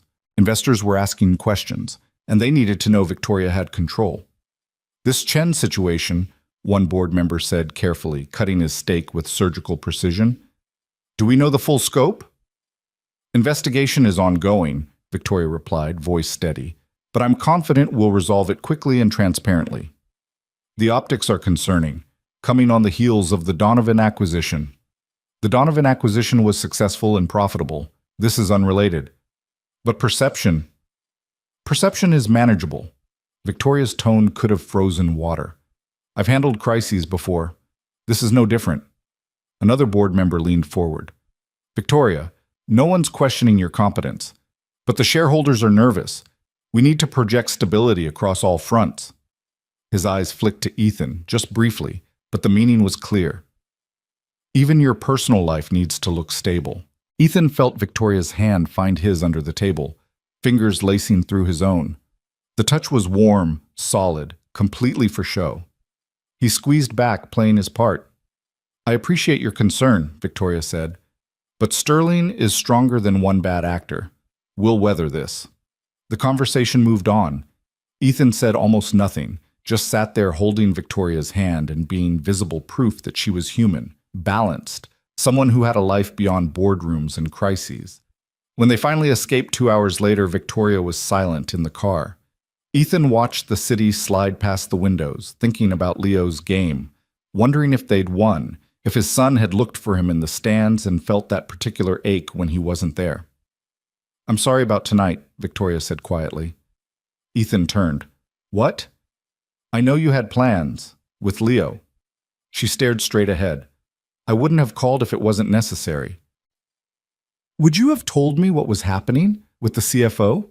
Victoria's jaw tightened. "You don't have security clearance for that information." "I'm not asking as an employee. I'm asking as—" Ethan stopped. "As what? Her fake boyfriend? Her paid escort? As someone who's supposed to support you. How can I do that if I don't know what I'm supporting?" "You did exactly what you needed to do tonight. You were there. You looked stable and supportive. That's the job." "The job," Ethan repeated. The word tasted bitter. Victoria finally looked at him. "What do you want me to say, Ethan? That I'll tell you every crisis before it breaks? That I'll consult you on board decisions? We have an arrangement, a professional one. Tonight you fulfilled your end. I'll fulfill mine. By paying me." "Yes." The word hung between them like a wall. "I missed my son's first soccer game for this. Ethan said quietly, just so you know what it cost. Something flickered in Victoria's expression. Guilt, maybe, or regret. But it was gone too fast to be sure. I'm sorry, she said again. And this time she sounded like she meant it. The car stopped at Ethan's building. He climbed out without saying goodbye. Inside, Mrs. Chen reported that Leo's team had lost 3-1, but Leo had played well. Leo was already asleep, soccer uniform still on, one small hand clutching the participation medal they'd given him. Ethan sat on the edge of his bed and watched him breathe, feeling the weight of every choice that had led him here. $60,000. 6 months. A better life for his son. But what did it matter if Leo had new cleats and a nicer apartment if Ethan wasn't actually there? He didn't sleep that night. Just lay in bed staring at the ceiling, wondering when exactly he'd started losing himself. The weekend brought worse news. On Saturday, the Wall Street Journal ran a feature. Trouble at Sterling, CFO scandal raises questions about leadership. The article was brutal. It questioned Victoria's oversight, suggested she'd been too focused on expansion and not enough on internal controls, included quotes from unnamed sources calling her aggressive and difficult to work with, code words everyone understood. By Saturday afternoon, think pieces appeared on business blogs, many written by men who'd never run companies a tenth the size of Sterling, explaining what Victoria had done wrong. Ethan read them and felt sick. Sunday evening's dinner was at Arcadia again. Same table by the window, same performance. But something was different. Victoria looked tired, not just physically, though there were shadows under her eyes she'd covered with makeup, but tired in a deeper way. Worn down. How are you holding up? Ethan asked after they'd ordered. I'm fine. Victoria. I'm handling it, Ethan. The board is nervous but supportive. Our lawyers are managing the investigation. Stock prices will recover once we demonstrate control. She recited it like a script she'd memorized. Everything is fine. You don't look fine. Her eyes flashed. What do you want me to say? That I'm exhausted? That I've slept maybe 10 hours all week? That I'm fighting board members who think a woman CEO can't handle a crisis? She took a breath, controlled herself. I'm not going to fall apart, if that's what you're worried about. I don't have that luxury. I'm not worried you'll fall apart. I'm worried you're alone in this. I am alone in this. That's the job. It doesn't have to be. Victoria laughed, short and sharp. Ethan, you're very sweet, but you don't understand how this works. I'm the CEO. That means when things go wrong, I stand alone. The board isn't there to support me. They're there to protect their investments. My executives are worried about their own careers, and you... She stopped. I what? You're here because I'm paying you to be. The words landed like a slap. True, but cruel in their honesty. Ethan set down his fork. Is that really what you think? It's what I know. We have a contract. You perform a role. I compensate you. That's the arrangement. And if I told you I actually give a damn what happens to you? That I'm not just here for the money? Victoria's expression went very still. Then I'd say you're confused. We're not friends, Ethan. We're not actually dating. This is business. Right. Business. Ethan signaled for the waiter. Check, please. What are you doing? I'm done performing for tonight. Ethan pulled out his wallet, but Victoria's hand shot across the table, stopping him. Don't. I'll handle it. Of course you will. You handle everything. Ethan stood. Good luck with the board, Victoria. I'm sure you'll manage fine alone. He walked out of the restaurant, ignoring the curious stares, ignoring the photographer who'd been lurking near the entrance. He walked 3 blocks before the adrenaline wore off and reality crashed in. He'd just walked out on Victoria Lane in the middle of a public dinner. He just violated the contract. He just destroyed the one thing keeping him and Leo afloat. Ethan's phone buzzed before he'd gone another block. Victoria. Get back here. He kept walking. Victoria.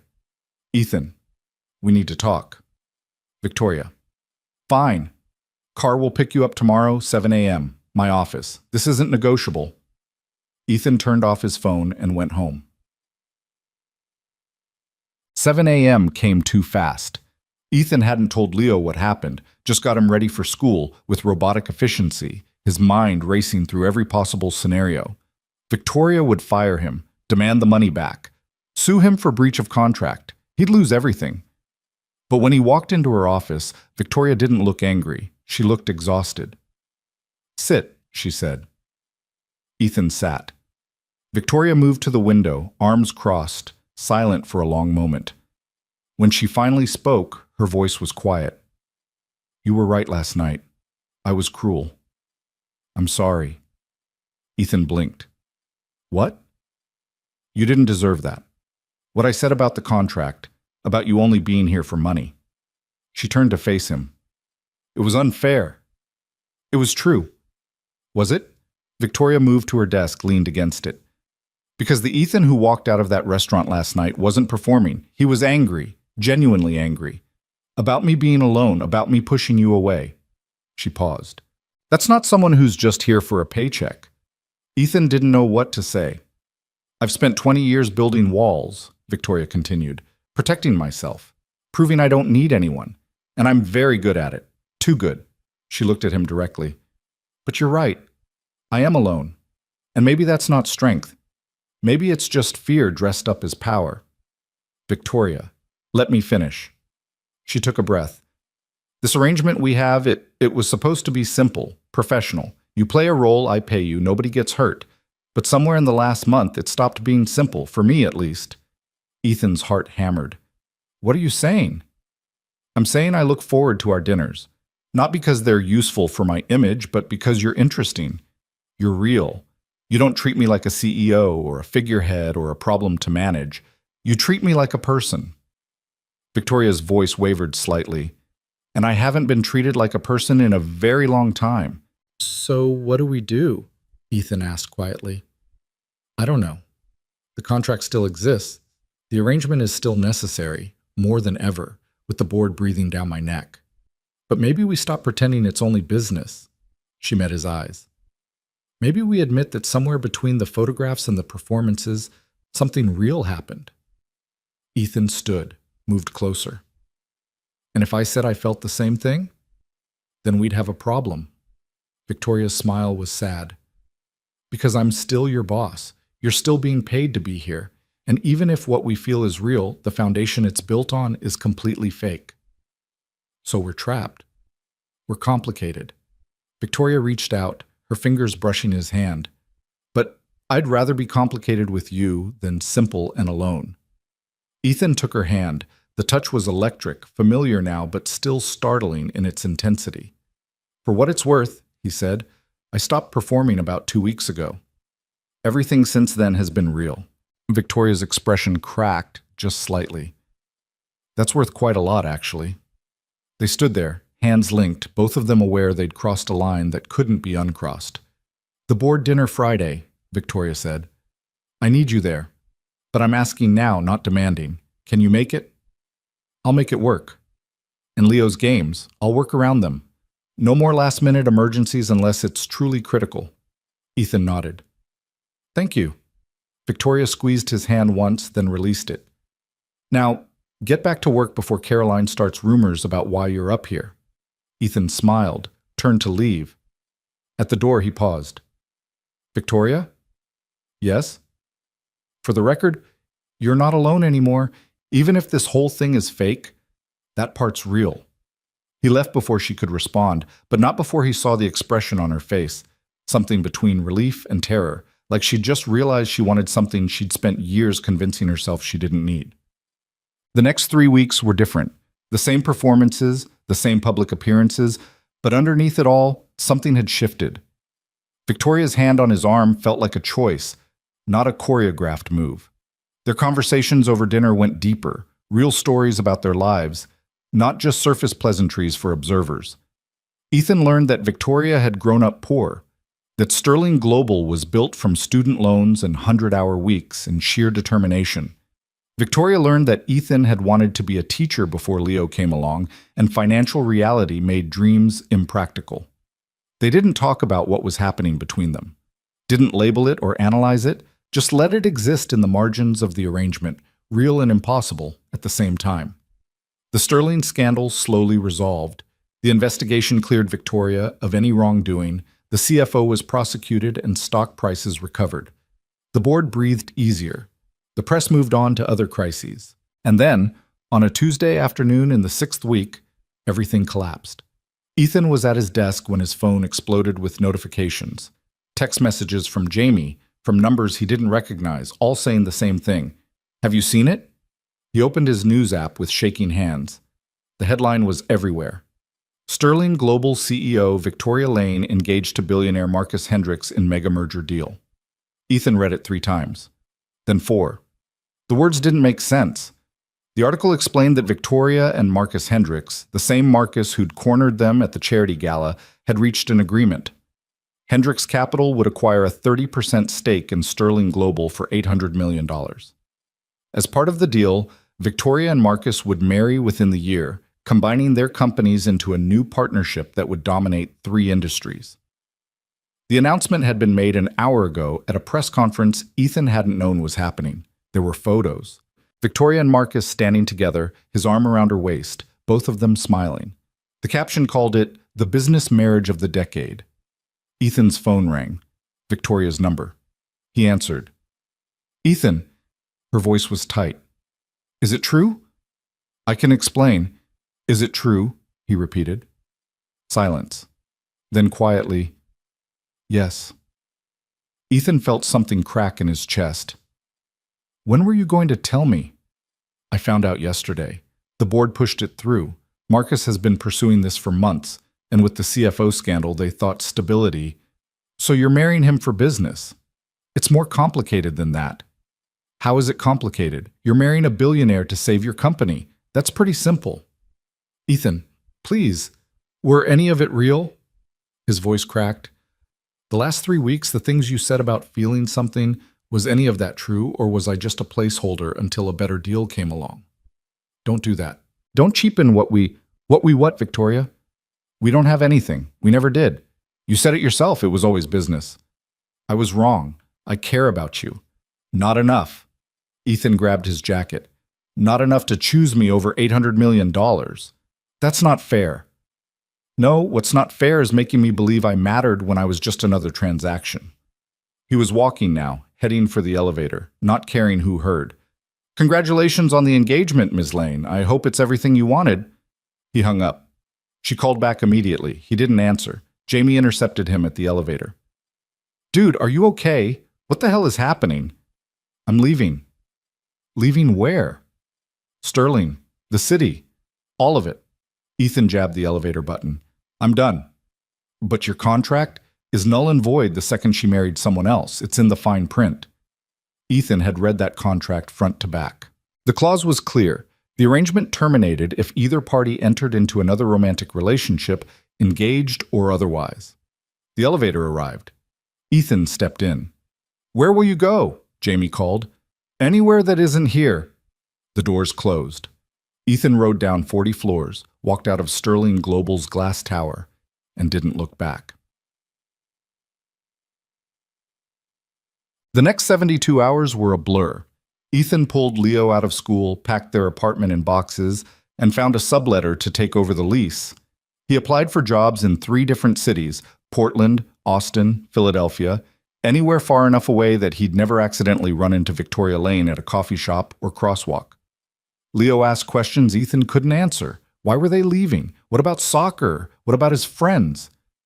"It's time for something new," Ethan said, which was a lie wrapped in hope. Mrs. Chen cried when they said goodbye. Jamie helped them pack and didn't ask the questions Ethan could see in his eyes.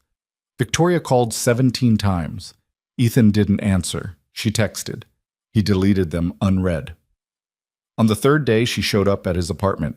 Ethan opened the door to find her standing in the hallway, still in her work clothes, looking like she hadn't slept. "Don't," he said. "Whatever you're here to say, don't." 5 minutes, that's all I'm asking. "You don't get to ask for anything from me anymore."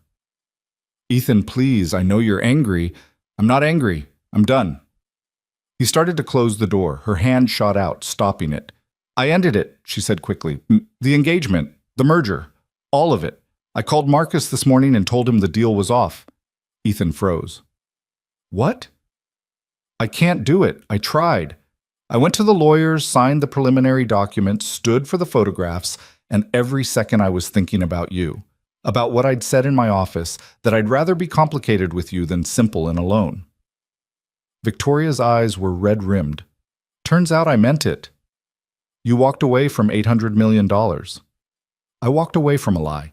I've spent my whole life building something I thought mattered more than anything else, more than happiness, more than connection, more than love. She took a shaky breath. But it doesn't. The company, the money, the power, none of it matters if I'm alone. And I was, until you. Ethan leaned against the doorframe, feeling like the ground had disappeared beneath him. Why didn't you tell me? About Marcus, about the board pushing for the merger? Because I'm an idiot. Because I thought I could manage it, negotiate my way out, find a solution that didn't hurt you. Victoria's voice broke.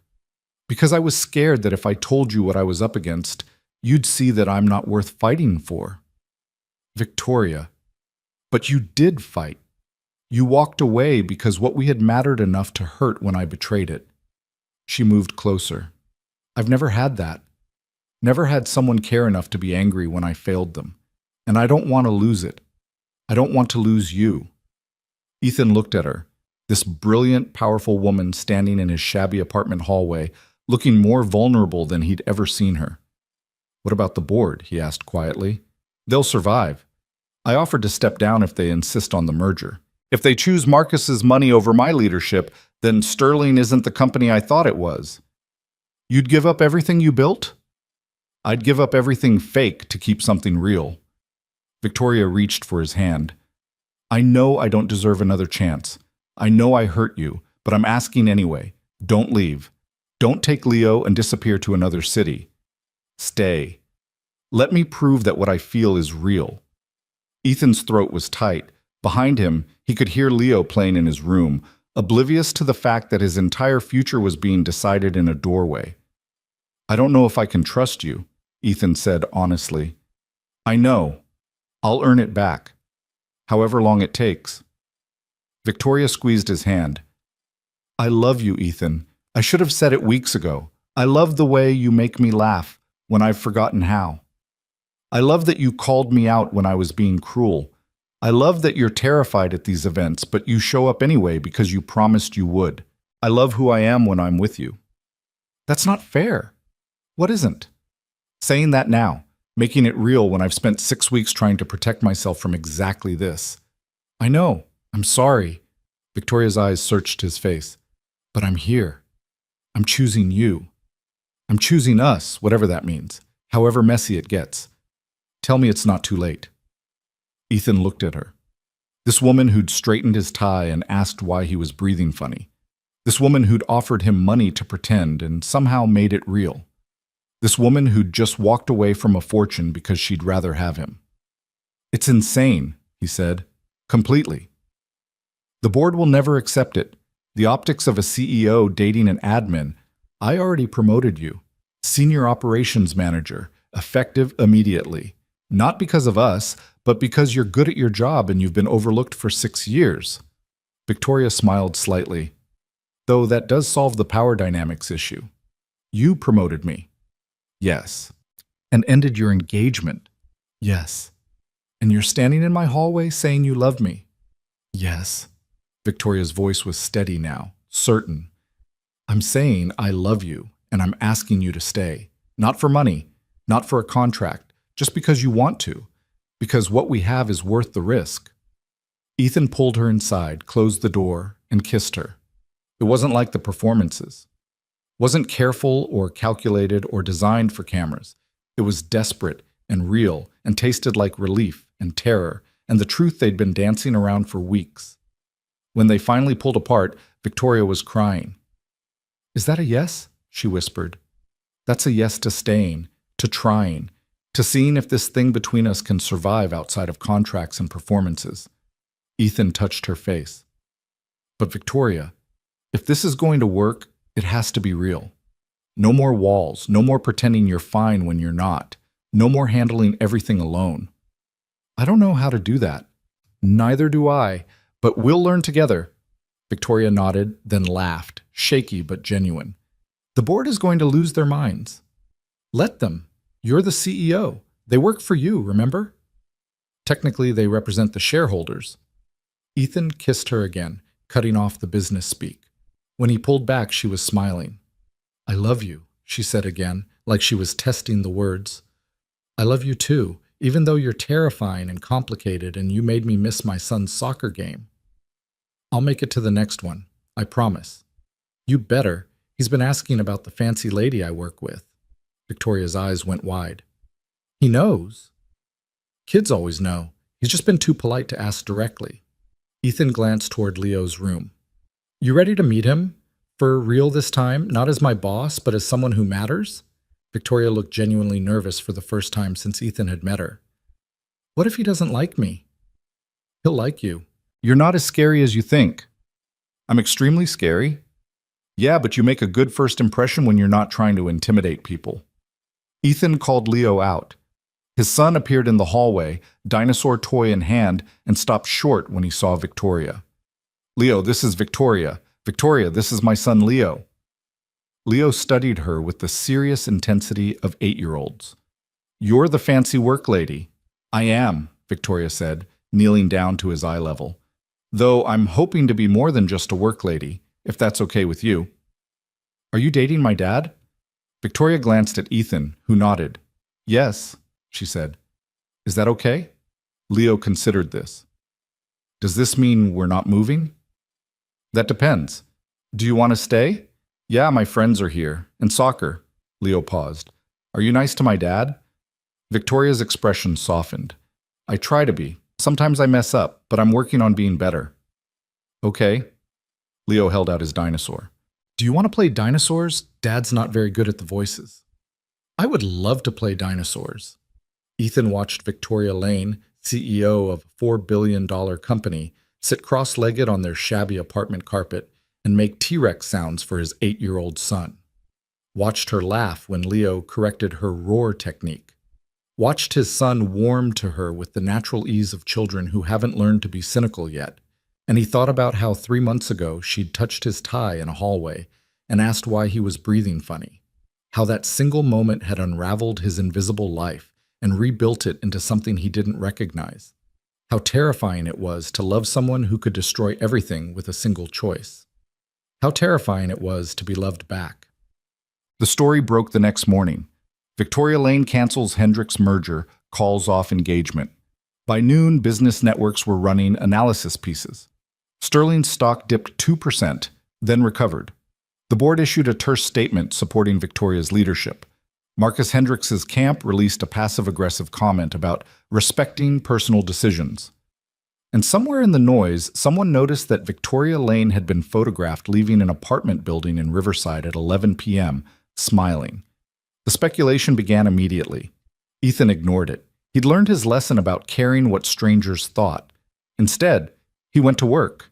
His new position came with an actual office and responsibilities that mattered, and tried to figure out how to be both a senior operations manager and Victoria Lane's boyfriend without losing his mind.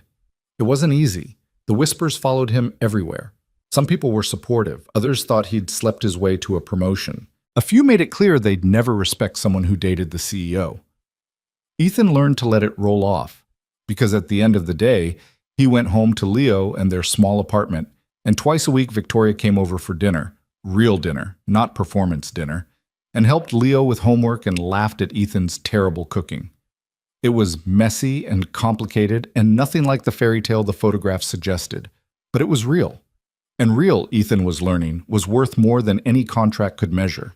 3 months of real changed everything and nothing at all. Victoria still worked 70-hour weeks. Ethan still juggled Leo's school schedule with board meetings he was now actually invited to attend.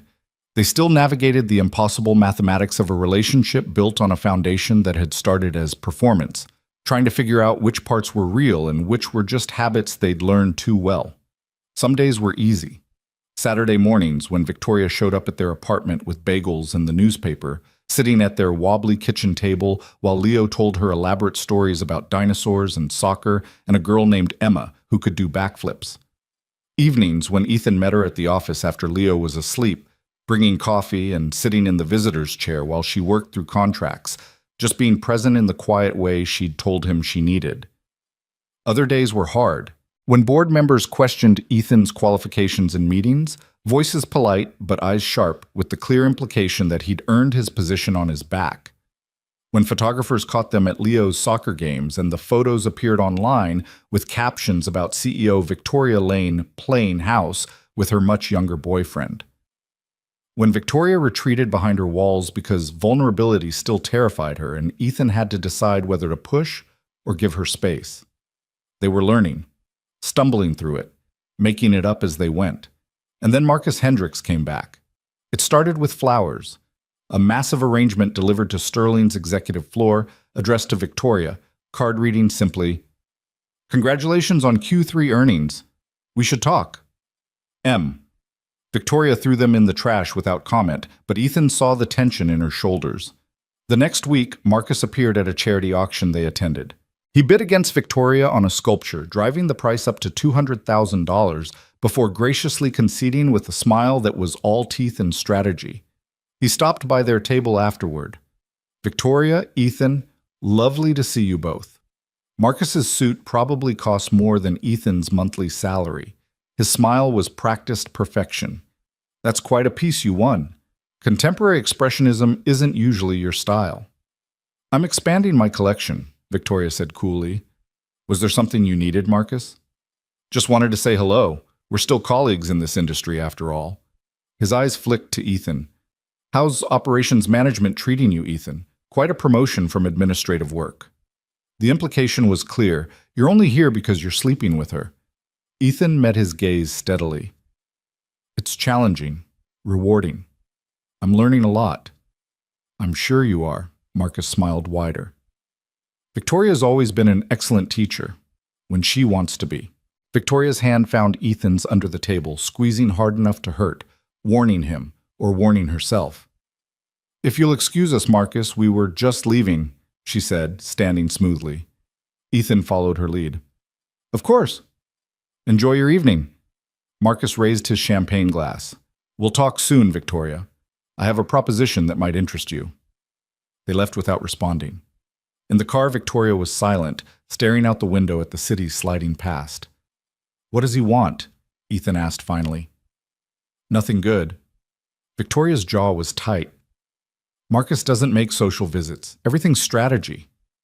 "Should I be worried?" "I don't know." She turned to look at him. "Probably." The worry sat between them like a third passenger all the way home. 2 days later, Ethan found out what Marcus's proposition was. He was in his office, still getting used to having an actual office with a door and a window, when Caroline appeared, expression carefully neutral.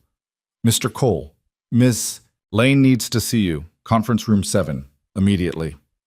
The tone made Ethan's stomach drop. Conference room 7 was where Victoria held difficult meetings. Terminations. Crisis management. Bad news delivered behind closed doors. He followed Caroline down the hall, past curious stares from people who still weren't sure what to make of him. The conference room door was frosted glass, opaque, hiding whatever was happening inside. Caroline opened it. "Mr. Cole." Inside, Victoria sat at the head of the table. Beside her were 3 people Ethan recognized from the board. Richard Sterling, the chairman and founder's grandson, Margaret Chen, no relation to the disgraced CFO, and Thomas Wright, who'd always struck Ethan as reasonable. Their expressions ranged from uncomfortable to grim. "Sit," Victoria said. Her voice was completely professional. CEO voice. The one that meant she'd locked away everything personal and was operating purely on strategy. Ethan sat. His hands were clammy. Richard Sterling spoke first. "Mr. Cole, we've asked you here because a situation has arisen that affects both you and Ms. Lane. We felt it was important to address it directly." "What situation?" Margaret Chen slid a folder across the table. "Marcus Hendricks has made Sterling Global an offer, a very substantial offer." Ethan opened the folder. Inside were documents dense with legal language and numbers. He skimmed them, not understanding half of it, until he reached the summary page. Marcus was offering to acquire 40% of Sterling Global for $1.2 billion. The deal would make him the largest single shareholder. It would give him a seat on the board and significant influence over company direction. And it came with one very specific condition. He wants you to step down, Ethan said, looking at Victoria. Not step down, Thomas Wright corrected. Transition to a chairman role, strategic oversight, less operational involvement. Marcus would become CEO. Victoria's expression was stone. Marcus wants my company. It's not just your company, Richard said, not unkindly. It's 4,000 employees and tens of thousands of shareholders, and this offer would increase share value by 37% overnight, while giving Marcus Hendricks exactly what he wanted when I refused to marry him. Victoria's voice was sharp as glass. This is revenge dressed up as business. It's business regardless of motivation, Margaret said. The board has a fiduciary duty to consider any offer that benefits shareholders. This qualifies. Ethan felt sick. You're actually considering this? We're obligated to consider it, Thomas said. But there's a complication. He pulled out another document. This one was shorter. Ethan read it twice before the implications sank in. He's making this contingent on me leaving Sterling, Ethan said slowly. Not leaving, transferring. Marcus has suggested that it would be in everyone's best interest if you accepted a position at one of Sterling's satellite offices. Houston, specifically. Senior director level, significant salary increase, relocation package included. Richard's voice was carefully neutral. It's actually a generous offer for someone at your experience level. It's a bribe to get me away from Victoria. It's an acknowledgement that optics matter, Margaret said. Marcus has made it clear that he views your relationship with Ms. Lane as a conflict of interest. If you remain at Sterling while in a romantic relationship with the CEO or chairman under this new structure, it creates complications, perception issues. We're not doing anything wrong. Legally, no. Ethically, it's complicated, and in business, perception often matters more than reality. Margaret looked genuinely sympathetic. I'm not saying I agree with Marcus's position. I'm saying it's one he's weaponizing effectively. Ethan looked at Victoria. Her face was carefully blank, but he could see the muscle ticking in her jaw, the way her hands were pressed flat against the table like she was physically holding herself together. What do you want to do? He asked her directly. It doesn't matter what I want. The board has to vote. That's not what I asked. Something flickered in her expression. Pain, maybe. Or rage she couldn't express in front of these people who were supposed to be on her side. We're voting Friday, Richard said. 3 days. We wanted to give you both time to consider your options before we make this public. How considerate, Victoria said, voice dripping ice. Victoria Tiki, Thomas started. We're done here, she stood abruptly. Thank you for the advance notice. Ethan and I will discuss this privately. She walked out without waiting for a response. Ethan followed, leaving the board members in uncomfortable silence. He caught up with her in her office. She'd closed the door and stood at the window, arms crossed, staring out at the city like it might have answers. Victoria, don't. Her voice shook. Don't say anything comforting right now. I can't afford to fall apart. Ethan moved closer, but didn't touch her. What are you thinking? I'm thinking Marcus is a vindictive bastard who can't handle rejection. I'm thinking the board is spineless for even entertaining this. I'm thinking I built this company from nothing, and now they're ready to hand it to someone else because I chose you over a merger. She turned to face him. I'm thinking I don't know how to win this.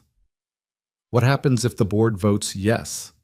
Then Marcus gets what he wants, control of Sterling eventually. He'll let me be chairman for 6 months, maybe a year, then push me out completely. I've seen him do it before.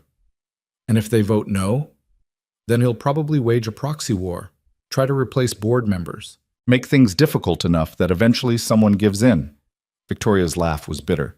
Either way, he wins something. Unless you accept. Victoria's eyes snapped to his. Accept? His offer. Step down. Become chairman. Let him have the operational control. Ethan's throat was tight. Take the deal and keep the company alive, even if it's not the way you wanted. You're saying I should give up. I'm saying you should survive. There's a difference. Victoria moved away from the window, closer to him. And what about you? His condition, that you transfer to Houston, that we're separated by 1,000 miles. I go. The words hurt coming out. If it saves Sterling, if it means you don't lose everything you built, then I go. Just like that? No, not just like that. It would destroy me, but I do it anyway. Ethan took her hands. 3 months ago, you walked away from $800 million because you chose us over business. Maybe it's my turn to make that choice. I don't want you to make that choice. Neither do I. But Victoria, this isn't about what we want anymore. It's about what you can live with. He squeezed her hands. I've watched you build your entire identity around this company. Sterling isn't just what you do. It's who you are. If you lose it fighting Marcus, if you let him take it because you refuse to compromise, that will eat you alive. And if I let him win, if I step aside and watch him destroy everything I built while you're in Houston and I'm here alone, her voice cracked, that will destroy me just as much. Then we're trapped. Again. They stood there in her office, hands linked, both of them staring at an impossible choice, love or legacy, relationship or company, each other or everything else. There has to be another way, Victoria said. Some angle we're missing. Like what? I don't know. Let me think. She pulled away, started pacing. Marcus needs the board to vote yes.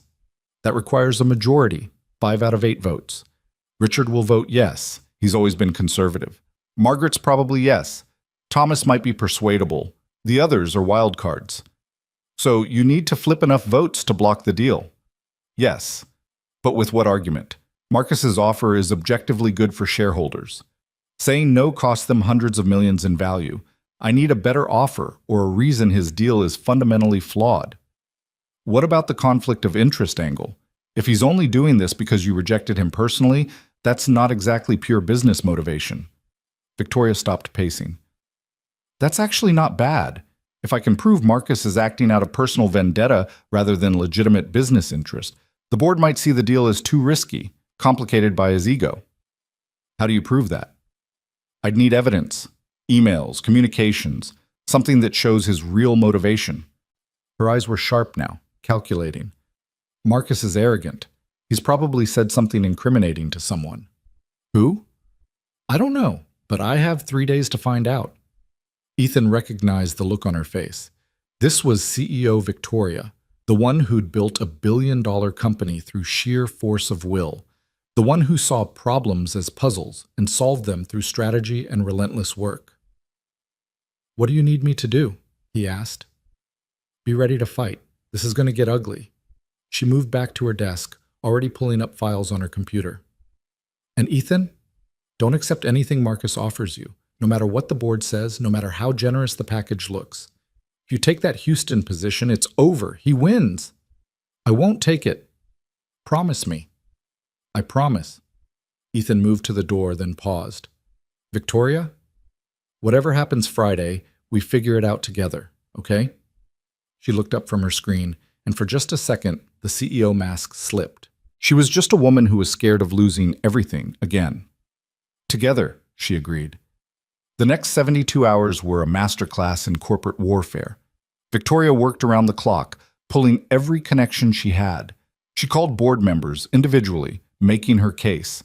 She reached out to major shareholders, reminding them that Sterling's success was built on her leadership, not Marcus's money. She tasked her legal team with combing through every communication between Marcus and the board, looking for proof of his real motivations. Ethan helped where he could. He researched Marcus's history, found 3 other companies where he'd made similar offers, taken control, then gutted leadership and sold off assets for profit. He compiled data showing that Sterling's growth under Victoria outperformed industry averages by 40%. He prepared presentations, organized documents, and stayed at the office until midnight helping Victoria build her defense. Leo stayed with Mrs. Chen more than usual. Ethan hated it, hated missing bedtime and homework and the small moments that mattered, but Leo seemed to understand in that intuitive way kids sometimes did. Is the fancy lady in trouble? He asked one night when Ethan came home at 11 p.m. Yeah, buddy, she is. Are you helping her? Trying to. Leo nodded seriously. That's good. You should help people you love. Out of the mouths of children, Ethan thought. When did you get so wise? I'm 8. I know things. Leo paused. Dad? Do you love her? For real? Ethan sat on the edge of Leo's bed. Yeah, for real. Good. She makes you smile. You didn't smile much before. Leo yawned. She can stay. I'll let her know you approve. Thursday night, Victoria found something. Ethan was at his own apartment, finally getting a few hours with Leo, when his phone rang at 9 p.m. I have it, Victoria said without preamble. The evidence. What did you find? Email thread between Marcus and Richard Sterling from 2 months ago. Before Marcus ever made the public offer, he explicitly states that his primary motivation is correcting Victoria's poor judgment regarding personal relationships that interfere with business decisions. Her voice was vibrating with controlled fury. He literally admits this is about punishing me for choosing you. That's proof of conflict of interest. Exactly. If the board approves a deal that's primarily motivated by personal vendetta, they're violating their fiduciary duty. It exposes them to shareholder lawsuits. How did you get the emails? Richard's assistant is my former intern. She's been loyal to me for 8 years. When I asked if Richard had any communications with Marcus that seemed unusual, she found this thread. Victoria paused. I'm sending it to every board member tonight. Emergency meeting tomorrow morning before the vote. Victoria, be careful. If Richard finds out his assistant leaked confidential emails, I'll protect her, but right now this is our only chance. Okay? What do you need me to do? Be there tomorrow, 9 a.m. If this works, I want you in the room. If it doesn't, she trailed off. If it doesn't, we'll figure it out. You keep saying that. Because I mean it. I love you. The words came out raw, unguarded. Whatever happens tomorrow, I need you to know that. This is real. Us. It's the realest thing I have. Ethan's chest was tight. I love you too. Now go get some sleep. You need to be sharp tomorrow. I'm too anxious to sleep. Try anyway, for me. Fine, but if this goes wrong, it won't. But if it does, then we'll handle it. Together. Ethan smiled even though she couldn't see it. That's what love means, remember? We don't run when things get hard. Victoria was quiet for a moment. When did you get so wise? I'm 34. I know things. She laughed despite everything. Good night, Ethan. Good night. Friday morning arrived cold and gray, the kind of weather that matched the tension crackling through Sterling's executive floor. Ethan arrived at 8:45 wearing his best suit, prepared for battle or surrender. He wasn't sure which. Victoria was already in the boardroom, standing at the head of the table like a general preparing for war. The board members filed in one by one, expressions ranging from curious to annoyed at the emergency meeting. Marcus Hendricks arrived last, precisely at 9, looking perfectly composed in a charcoal suit that probably cost 5 figures. He took the seat opposite Victoria like this was just another negotiation. Thank you all for coming, Victoria began. I apologize for the short notice, but information has come to light that necessitates discussion before today's vote. Richard Sterling frowned. What information? Victoria pulled up a screen projecting an email thread for everyone to see. This communication between you and Marcus Hendricks dated October 12th, 2 months before his formal offer to acquire shares in Sterling. Richard's face went carefully blank. Marcus didn't react at all. Victoria read from the email, her voice steady and cold. Quote, the issue isn't Sterling's performance. Victoria's numbers speak for themselves. The issue is her poor judgment regarding personal relationships that interfere with business decisions. A CEO dating a subordinate creates liability and suggests compromised priorities. My offer would correct this situation while rewarding shareholders. I trust you see the value in both outcomes. The room was silent. Marcus has explicitly stated that his primary motivation for this acquisition is not business performance or shareholder value, but punishing me for my relationship with Ethan Cole. Victoria's eyes swept the board. This isn't a business deal, it's a personal vendetta. And if this board approves an acquisition motivated by personal grievance rather than legitimate business interest, you're exposing Sterling to shareholder lawsuits and violating your fiduciary duty.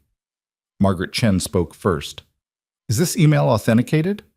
Fully. My legal team verified it this morning. Thomas Wright looked at Marcus. Care to respond? Marcus smiled calmly. The email is real, but Victoria's characterization is simplistic. My concern about her relationship with Mr. Cole isn't personal, it's professional. A CEO dating someone she promoted creates genuine conflict of interest. My offer addresses that concern alongside providing substantial value to shareholders. By requiring that I transfer to Houston, Ethan said quietly. Everyone turned to look at him. Your offer specifically stipulates that I must leave Sterling's main offices. That's not addressing conflict of interest, that's eliminating someone you see as an obstacle. Mr. Cole, with respect, your qualifications for your current position are questionable. The promotion timeline directly correlates with your relationship with Ms. Lane. Removing you from that environment protects Sterling from potential litigation. I earned my position. Ethan's voice was steady, but his hands were clenched under the table. My performance reviews are excellent. My team's productivity is up 18% since I took over. The only people questioning my qualifications are those who can't imagine I might actually be good at my job. Marcus's smile thinned. The optics remain problematic. The optics of a billionaire trying to force out a CEO because she rejected his marriage proposal are also problematic, Victoria shot back. But you don't seem concerned about those. This is getting us nowhere, Richard interjected. The question before the board is whether Marcus's offer serves Sterling's best interests. Personal motivations aside, it does provide significant value. It also creates significant risk, Victoria countered. Marcus has a pattern of acquiring companies, installing himself as CEO, and then stripping assets for profit. I've compiled documentation of 3 companies where this exact scenario played out. Hendricks Capital bought in, took control, and within 18 months the companies were shells of their former selves. She pulled up another presentation. Data, charts, news articles about failed acquisitions. It was devastating and thorough. You're asking this board to hand Sterling Global to someone with a proven track record of destroying the companies he acquires. And for what? A 37% bump in share price that will evaporate when Marcus starts gutting us for parts? The board members exchanged glances. Ethan could see the calculation happening, weighing immediate profit against long-term risk, personal loyalty against fiduciary duty. I moved to table Marcus's offer pending further investigation into potential conflicts of interest, Thomas Wright said suddenly. We need independent legal review before proceeding. Seconded, Margaret Chen added. Richard looked frustrated but nodded. All in favor? 5 hands went up. Only Richard and 2 others abstained. Victoria's shoulders lowered slightly, relief disguised as victory. Marcus stood smoothly. This isn't over, Victoria. I'll be back with a revised offer, one you'll find harder to refuse. I look forward to refusing it anyway. Victoria's smile was all teeth. Marcus left without another word. The board members filed out, murmuring among themselves. When the room finally cleared, only Victoria and Ethan remained. She sagged against the table, suddenly exhausted. We won, Ethan said. We bought time. That's not the same as winning. But she was smiling slightly. Though watching Marcus's face when Thomas moved to table the offer was deeply satisfying. You were incredible in there. We were incredible. Victoria moved to him, took his hands. You standing up for yourself, defending your qualifications, that mattered. The board saw you as a person, not just my boyfriend. That changed the equation. So what happens now? Now Marcus regroups. He'll come back with something cleaner, harder to refuse, and I'll fight him again. She squeezed his hands. But for today, we survived. Sterling survives. We survive. Together. Together, she agreed. They stood there in the empty boardroom, hands linked, knowing this was just one battle in a war that might last years. But they'd won this round. They'd proven that love and business could coexist, that choosing each other didn't mean destroying everything else. It wasn't the ending Ethan had imagined 3 months ago when he'd signed that contract. It was messier, more complicated, infinitely harder. But it was real. And real, he'd learned, was worth fighting for, even when the fight cost everything. The victory over Marcus's first offer bought them 6 weeks of relative peace, and Victoria used every minute to fortify Sterling's defenses. She restructured voting rights, consolidated loyal shareholders, and built alliances with board members who valued long-term stability over quick profits. Ethan watched her work with a mixture of admiration and concern, because even in victory, she couldn't quite let herself rest. You know he's going to come back, Ethan said one night in her office. It was past midnight, and Victoria was still reviewing contracts while he organized files she'd asked him to pull. I know, that's why I'm preparing. You've been preparing for 6 weeks.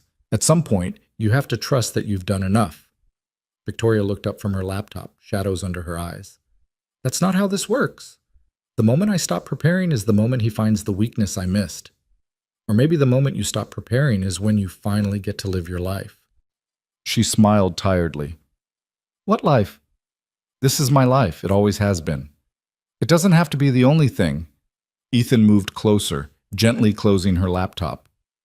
When's the last time you did something just because it made you happy? Not because it was strategic or necessary or good for the company? I spend time with you and Leo. That makes me happy. When you're not checking your phone every 5 minutes or mentally drafting responses to board members. Ethan's voice was gentle, not accusing. I'm not saying you should stop caring about Sterling. I'm saying maybe you could care about other things equally. Victoria was quiet for a long moment. I don't know how to do that. For 20 years, Sterling has been everything. If I let it be less than everything, what if it falls apart? Then you'll handle it. Because you're brilliant and capable, and you have people who'll help you. He took her hands. But Victoria, you can't live your whole life in crisis mode. Eventually, you have to let yourself be happy. I am happy when I'm with you. Are you? Or are you just less anxious for a few hours before the guilt kicks in about not working? The question hit home. Ethan could see it in the way her expression cracked slightly, defensive walls showing their seams. That's not fair, she said quietly. It's completely fair. I love you, which means I'm allowed to call you out when you're sacrificing your life on an altar that doesn't actually require human sacrifice. Despite everything, Victoria laughed. That's quite a metaphor. I've been reading Leo's mythology books. They're rubbing off on me. Ethan squeezed her hands. Come home with me tonight, not to my place, to yours. I've never even seen your apartment. It's not very interesting. Mostly I just sleep there. Exactly my point. Show me where you live. Let me see the parts of your life that aren't boardrooms and strategy sessions. Victoria hesitated, and Ethan recognized the fear in her eyes. Letting him into her private space meant vulnerability, meant admitting that the carefully controlled CEO persona wasn't the whole story. Okay, she said finally, but I'm warning you, it's very minimalist. You might find it depressing. I'll take that risk. Victoria's apartment was on the 32nd floor of a building downtown, all glass and steel and city views that probably cost a fortune. Ethan had expected luxury, and he found it. High ceilings, expensive furniture, art on the walls that he vaguely recognized from museum visits. But what struck him most was how empty it felt. Like a hotel room, beautifully designed, but utterly impersonal. You weren't kidding about minimalist, Ethan said, walking slowly through the living room. There were no photographs, no books left casually on tables, no signs that an actual human being lived here. Even the kitchen looked unused, all gleaming appliances and bare countertops. I'm rarely here, Victoria said, suddenly defensive. It's just a place to sleep. Where do you keep your personal things? Photos, mementos, stuff that matters? I don't really have those. Ethan turned to look at her. Everyone has those. I don't. When I built Sterling, I left everything else behind. There wasn't room for sentimentality. She moved to the window, arms crossed. This apartment is functional. That's all it needs to be. Ethan joined her at the window, both of them looking out at the city lights stretching to the horizon. Do you like it here? The question seemed to surprise her. Like it? Yeah, when you come home at night, does this place make you happy? Do you feel glad to be here? Victoria considered this, really considered it. No, she admitted. I feel like I'm killing time between work sessions. This isn't home. It's just where I keep my clothes. Then let's change that. Change what? This place. Make it actually yours. Ethan gestured around the sterile apartment. Buy things that make you happy. Put up photos, get a coffee maker that you actually use. Turn this into a home instead of a hotel. I don't have time for interior decorating. You have time for what you make time for. Ethan took her hand. And I'm not just talking about the apartment. I'm talking about building a life outside of Sterling, hobbies, friends, Lazy Sundays, doing absolutely nothing productive. Victoria looked at him like he'd suggested she grow wings and fly. I don't know how to do lazy Sundays. I know.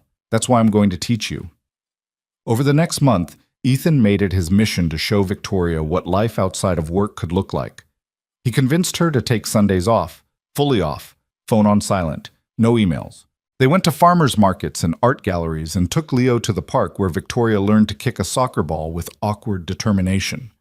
She was terrible at it, but she laughed, and that was worth everything. He helped her buy things for her apartment: a coffee maker, books she'd always meant to read, a framed photo of the three of them at Leo's soccer game, Victoria's arm around Ethan's waist, Leo holding his medal, all of them smiling like they meant it. Slowly, almost imperceptibly, Victoria started to relax. The constant tension in her shoulders eased. She started sleeping more than 4 hours a night. She even joined Leo and Ethan for movie nights, falling asleep on their couch during animated films about talking animals. I think you're domesticating me, she said one Sunday morning, sprawled on Ethan's couch in jeans and a sweater, the first time he'd seen her in anything other than business attire or formal wear. Is that a complaint? An observation, she smiled. 6 months ago, if someone had told me I'd spend my Sunday morning drinking coffee and watching cartoons, I would have thought they were insane. And now? Now I think I was the insane one, for thinking this wasn't important. She reached for his hand. Thank you, for showing me there's more to life than quarterly earnings and board meetings. You're welcome. Though I'm pretty sure Leo deserves credit too. He's the one who insisted you learn proper dinosaur facts. Those velociraptors were the size of chickens. That information has changed my entire worldview. Ethan laughed, pulling her closer. They sat there in comfortable silence while Leo built an elaborate block tower on the floor, and Ethan thought about how far they'd come from that first touch in the hallway, how a moment that should have meant nothing had somehow rebuilt both their lives into something neither of them had known they needed. Then his phone rang. Victoria's phone rang 2 seconds later. They looked at each other, that brief moment of peace shattering like glass. It's Caroline, Victoria said, checking her screen. Mine's Jamie, Ethan answered. What's wrong? Jamie's voice was tight. Turn on the news, business channel, now. Ethan grabbed the remote, switched channels. The headline appeared across the bottom of the screen. Marcus Hendricks launches hostile takeover bid for Sterling Global. Victoria was already on her phone with Caroline, her expression hardening into the CEO mask Ethan had seen her wear in crisis. He listened to the news anchor explain what hostile takeover meant, that Marcus had bypassed the board entirely and was making an offer directly to shareholders, promising a 50% premium on current stock price if they'd sell him their shares. How many does he need? Ethan asked when Victoria ended her call. 51% for controlling interest. Right now, he has access to maybe 30% through various investment vehicles. If he can convince another 21% to sell, she didn't finish the sentence. He takes Sterling. Yes. Victoria was already moving, grabbing her laptop, her phone, shifting into battle mode. I need to get to the office. Caroline's calling an emergency board meeting. I'm coming with you. Ethan, you should stay with Leo. Mrs. Chen can watch him. I'm coming. He was already texting their neighbor. We're in this together, remember? Victoria looked at him, and something in her expression softened despite the crisis. Together. They told Leo there was a work emergency, dropped him with Mrs. Chen, and raced to Sterling's offices. The building was buzzing even on a Sunday, executives arriving in casual clothes, looking grim, the kind of crisis that pulled everyone in regardless of day or time. The boardroom was chaos. Richard Sterling looked apoplectic. Margaret Chen was on the phone with lawyers. Thomas Wright was reviewing documents spread across the table. They all looked up when Victoria entered. Where do we stand? She asked, no preamble. Bad, Richard said bluntly.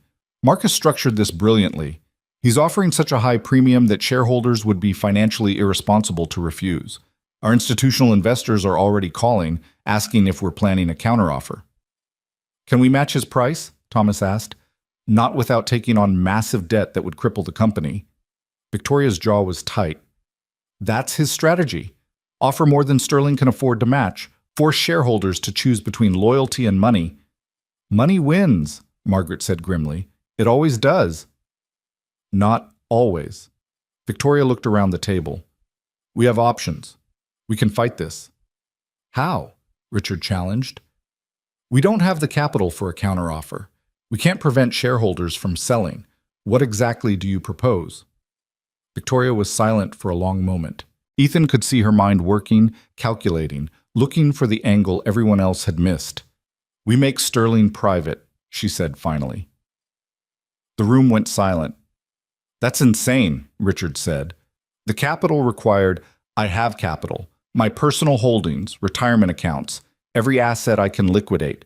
Combined with a management buyout structure, we could raise enough to buy out the public shareholders at a fair price.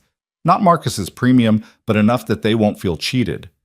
You'd be betting your entire personal fortune on Sterling, Margaret said.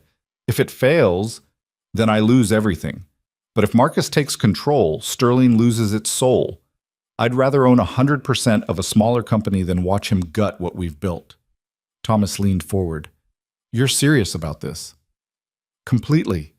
Victoria's voice was steady. I built Sterling once. I can do it again, but this time it'll be fully mine. No hostile takeovers, no quarterly earnings pressure, no board members second-guessing every decision. She looked at each of them. Some of you can join the management buyout if you want. Buy in, become partners. Or you can take Marcus's offer and cash out. But I'm taking Sterling private, with or without you. The board members exchanged glances. Ethan watched the calculation happen in real time. Security versus risk, guaranteed money versus uncertain future. I'm in, Thomas said. 20 million. It's half my net worth, but I believe in what we're building. Margaret nodded slowly. 30 million. But I want equity protections. One by one, others committed. Not all of them. Richard and two others chose to cash out, take Marcus's money, and walk away. But enough stayed that the numbers started to work. Victoria called her lawyers, her accountants, her investment advisors. They worked through the night, building a structure that could work. By Monday morning, they had a proposal. By Monday afternoon, Marcus Hendricks heard about it. He called Victoria directly, his voice tight with barely controlled rage. You're bluffing. Nobody bets their entire fortune on a company. I just did. Check with your sources. Victoria's voice was ice-cold satisfaction. My offer goes to shareholders tomorrow. Fair value plus 10%. They can take your premium and sell to someone who'll destroy Sterling, or they can take my offer and know the company stays true to its mission. This is suicide. You'll be leveraged beyond recovery. That's my problem, not yours. Goodbye, Marcus. She hung up on him. Around the conference table, exhausted executives who'd worked 20 hours straight allowed themselves small smiles. He's going to counter, Richard warned. Raise his offer. Let him. The more he offers, the more desperate he looks. Victoria turned to her team. Get the proposal to every shareholder by tomorrow morning. Personal letters from me explaining the vision. Make them choose between quick money and lasting value. The next 72 hours were a blur of phone calls, negotiations, and watching stock tickers like they held the secrets of the universe. Shareholders had to decide, sell to Marcus at a huge premium or sell to Victoria at fair value and trust that she'd build something better. The responses came in slowly. Some went with Marcus. Institutional investors who couldn't justify turning down guaranteed profit. But others, particularly long-term shareholders who'd been with Sterling since the beginning, sided with Victoria. They believed in her vision enough to accept less money for the promise of something real. By Thursday afternoon, the tally was clear. Victoria had secured 53%. Sterling Global would go private under her leadership. Marcus's hostile takeover had failed. When Caroline delivered the news, Victoria's hands were shaking, not from fear this time, but from the overwhelming reality of what she'd just done. She'd bet everything, her savings, her investments, her entire financial future, on a company that now belonged completely to her. Ethan found her in her office an hour later, staring at her computer screen like it might have answers. You did it, he said quietly. I'm either brilliant or insane. I haven't decided which. Can it be both? He moved behind her, hands on her shoulders. How do you feel? Terrified, exhilarated, poor. She laughed shakily. I own a company worth billions and I'm personally broke. That's a weird feeling. You're not poor, you have equity, which is worthless if Sterling fails. It won't fail. You won't let it. Ethan turned her chair so she faced him. But even if it did, you'd survive. You'd build something else. Because that's who you are. Victoria looked up at him, eyes bright with unshed tears. I couldn't have done this without you. Knowing you were here, knowing I had something real outside of work, that made it possible to risk everything on Sterling. Because even if I lost the company, I wouldn't lose you. You're never going to lose me. Ethan knelt down, eye level with her. I don't care if you're a CEO or unemployed, rich or broke, powerful or starting over. I love you. That doesn't change based on your net worth. I love you too. She pulled him into a kiss that tasted like relief and exhaustion and promise. And I'm done. I'm done sacrificing everything else for work. Sterling is private now, which means no more quarterly earnings pressure, no more hostile board members. I can run it the way I want, at the pace I want.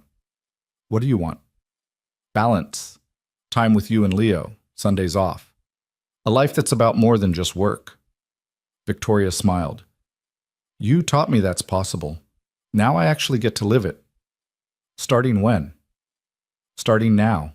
She closed her laptop with finality. It's Thursday afternoon. I'm taking the rest of the week off. Completely off. Who are you and what have you done with Victoria Lane?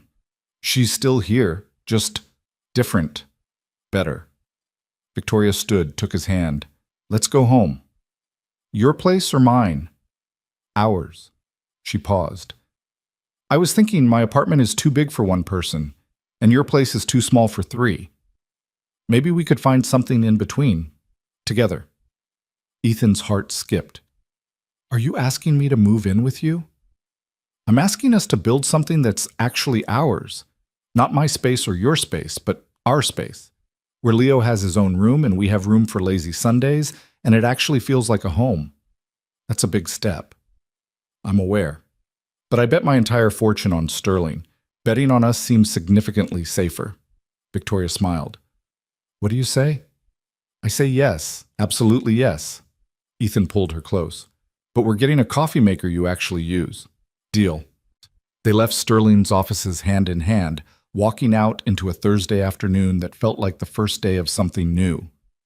The city stretched around them, indifferent to corporate drama and hostile takeovers, just continuing its endless rhythm. 4 months later, they moved into a 3-bedroom apartment in a neighborhood halfway between downtown and Leo's school. It had big windows and a kitchen they actually cooked in, and enough space for Leo's growing collection of dinosaurs and soccer trophies. Victoria hung the photo from Leo's game in the living room. Ethan filled the bookshelves with novels and Leo's homework and Victoria's business journals in comfortable chaos. Sterling Global thrived under private ownership. Without the pressure of quarterly earnings, Victoria restructured slowly and thoughtfully, investing in long-term growth over quick profits. The company was smaller, leaner, but more sustainable, more real. And Victoria learned to leave work at work. She made it to every one of Leo's soccer games. She learned to cook passable pasta. She bought plants for their apartment and only killed half of them. She built a life that existed outside of boardrooms and discovered that the world didn't collapse when she wasn't working 70 hours a week. Marcus Hendricks eventually moved on to other targets, other companies to acquire and control. They heard through industry channels that he'd successfully taken over a manufacturing firm in Ohio, installed himself as CEO, and was currently facing shareholder lawsuits over asset stripping. Victoria sent him a card that said simply, "Congratulations on your acquisition. Good luck with the litigation." She was learning to be petty in small, satisfying ways. One Saturday morning, 6 months after the takeover attempt, Ethan woke to find Victoria already up, standing in their kitchen making coffee. She wore his old college t-shirt and pajama pants, hair loose, no makeup, looking nothing like the CEO who'd built a billion-dollar empire. "What are you doing up?" he asked, moving to wrap his arms around her from behind. "Making breakfast. I thought I'd try those pancakes you're always talking about." "You hate cooking." "I hate doing it badly. I'm determined to become mediocre." She turned to kiss him. "Besides, Leo requested them. Who am I to refuse?" "You're getting soft." I prefer to think of it as becoming human. Victoria poured batter onto the griddle with intense concentration. How am I doing? Ask me when I taste them. They stood there in the morning light, Victoria making pancakes while Ethan set the table, and it was so profoundly normal that it took his breath away. This was the woman who'd straightened his tie months ago and asked why he was breathing funny, who'd offered him money to pretend to date her, who'd walked away from a fortune to choose him. And now she was here, in their kitchen, burning pancakes and not caring because this was their life, and it didn't have to be perfect. Leo wandered in, rubbing his eyes. Is Victoria making breakfast? Attempting to, Victoria corrected. The first batch might be inedible. Fair warning. That's okay, Dad burns stuff all the time. Thanks, buddy. Really supportive. They sat around the table eating slightly burnt pancakes, and Leo talked about his upcoming science fair project, and Victoria made suggestions that were way too complicated for a 9-year-old. But Leo loved anyway. Ethan watched them together, his son and the woman he loved, easy and comfortable, like they'd always been this way. Why are you smiling? Victoria asked, catching him watching. No reason? You're doing that thing where you get all sentimental and emotional. Can you blame me? Ethan gestured around their kitchen. A year ago, I was invisible. Now I'm here with you and Leo, eating burnt pancakes on a Saturday morning. It's a lot. Victoria reached across the table, took his hand. You were never invisible. I saw you. You saw a crooked tie. I saw someone worth noticing. The tie was just an excuse to get closer. Leo made a gagging sound. You guys are gross. You'll understand when you're older, Ethan said. I'm 9. I already understand. I just think it's gross. But Leo was smiling. After breakfast, they walked to the park. Victoria had learned to kick a soccer ball without falling over, though her form was still terrible. Leo ran circles around both of them, shouting instructions and laughing when Victoria's kicks went wildly off target. I'm never going to be good at this, she panted, chasing the ball. You don't have to be good at it. You just have to try. Ethan jogged beside her. That's what makes it fun. Fun is a generous word for athletic humiliation. You're doing great, and look how happy Leo is. Victoria glanced at his son, flushed and grinning, and her expression softened. Yeah, okay, that makes it worth it. They played until Leo got tired, then walked home slowly. Victoria's hand in Ethan's, Leo running ahead, pointing out dogs and interesting leaves. Just a normal Saturday. Just a family doing family things. At their building, they ran into Mrs. Chen, who'd become like a grandmother to Leo over the past year. Beautiful day, she said, smiling at the three of them. You look happy. We are, Victoria said, and it was true. Simple and true. That night, after Leo was asleep, Ethan and Victoria sat on their couch with glasses of wine, exhausted and content. Thank you, Victoria said quietly. For what? For bumping into me. For signing that insane contract. For staying when I pushed you away. For teaching me that there's more to life than quarterly reports. She turned to look at him. For loving me when I didn't think I deserved it. You always deserved it. You just didn't believe it yet. I believe it now. Victoria set down her wine glass, turned to face him fully. I have something for you. She pulled a small box from her pocket. Not a ring box, too big for that. Ethan opened it to find a key.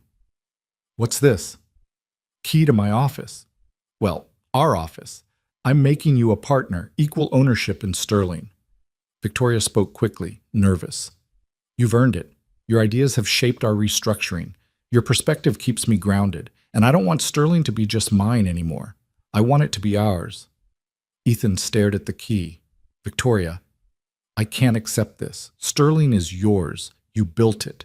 You risked everything for it. And now I'm choosing to share it with you, because that's what partnership means. She closed his fingers around the key. I spent 20 years thinking I had to do everything alone, that asking for help was weakness. You taught me that's wrong.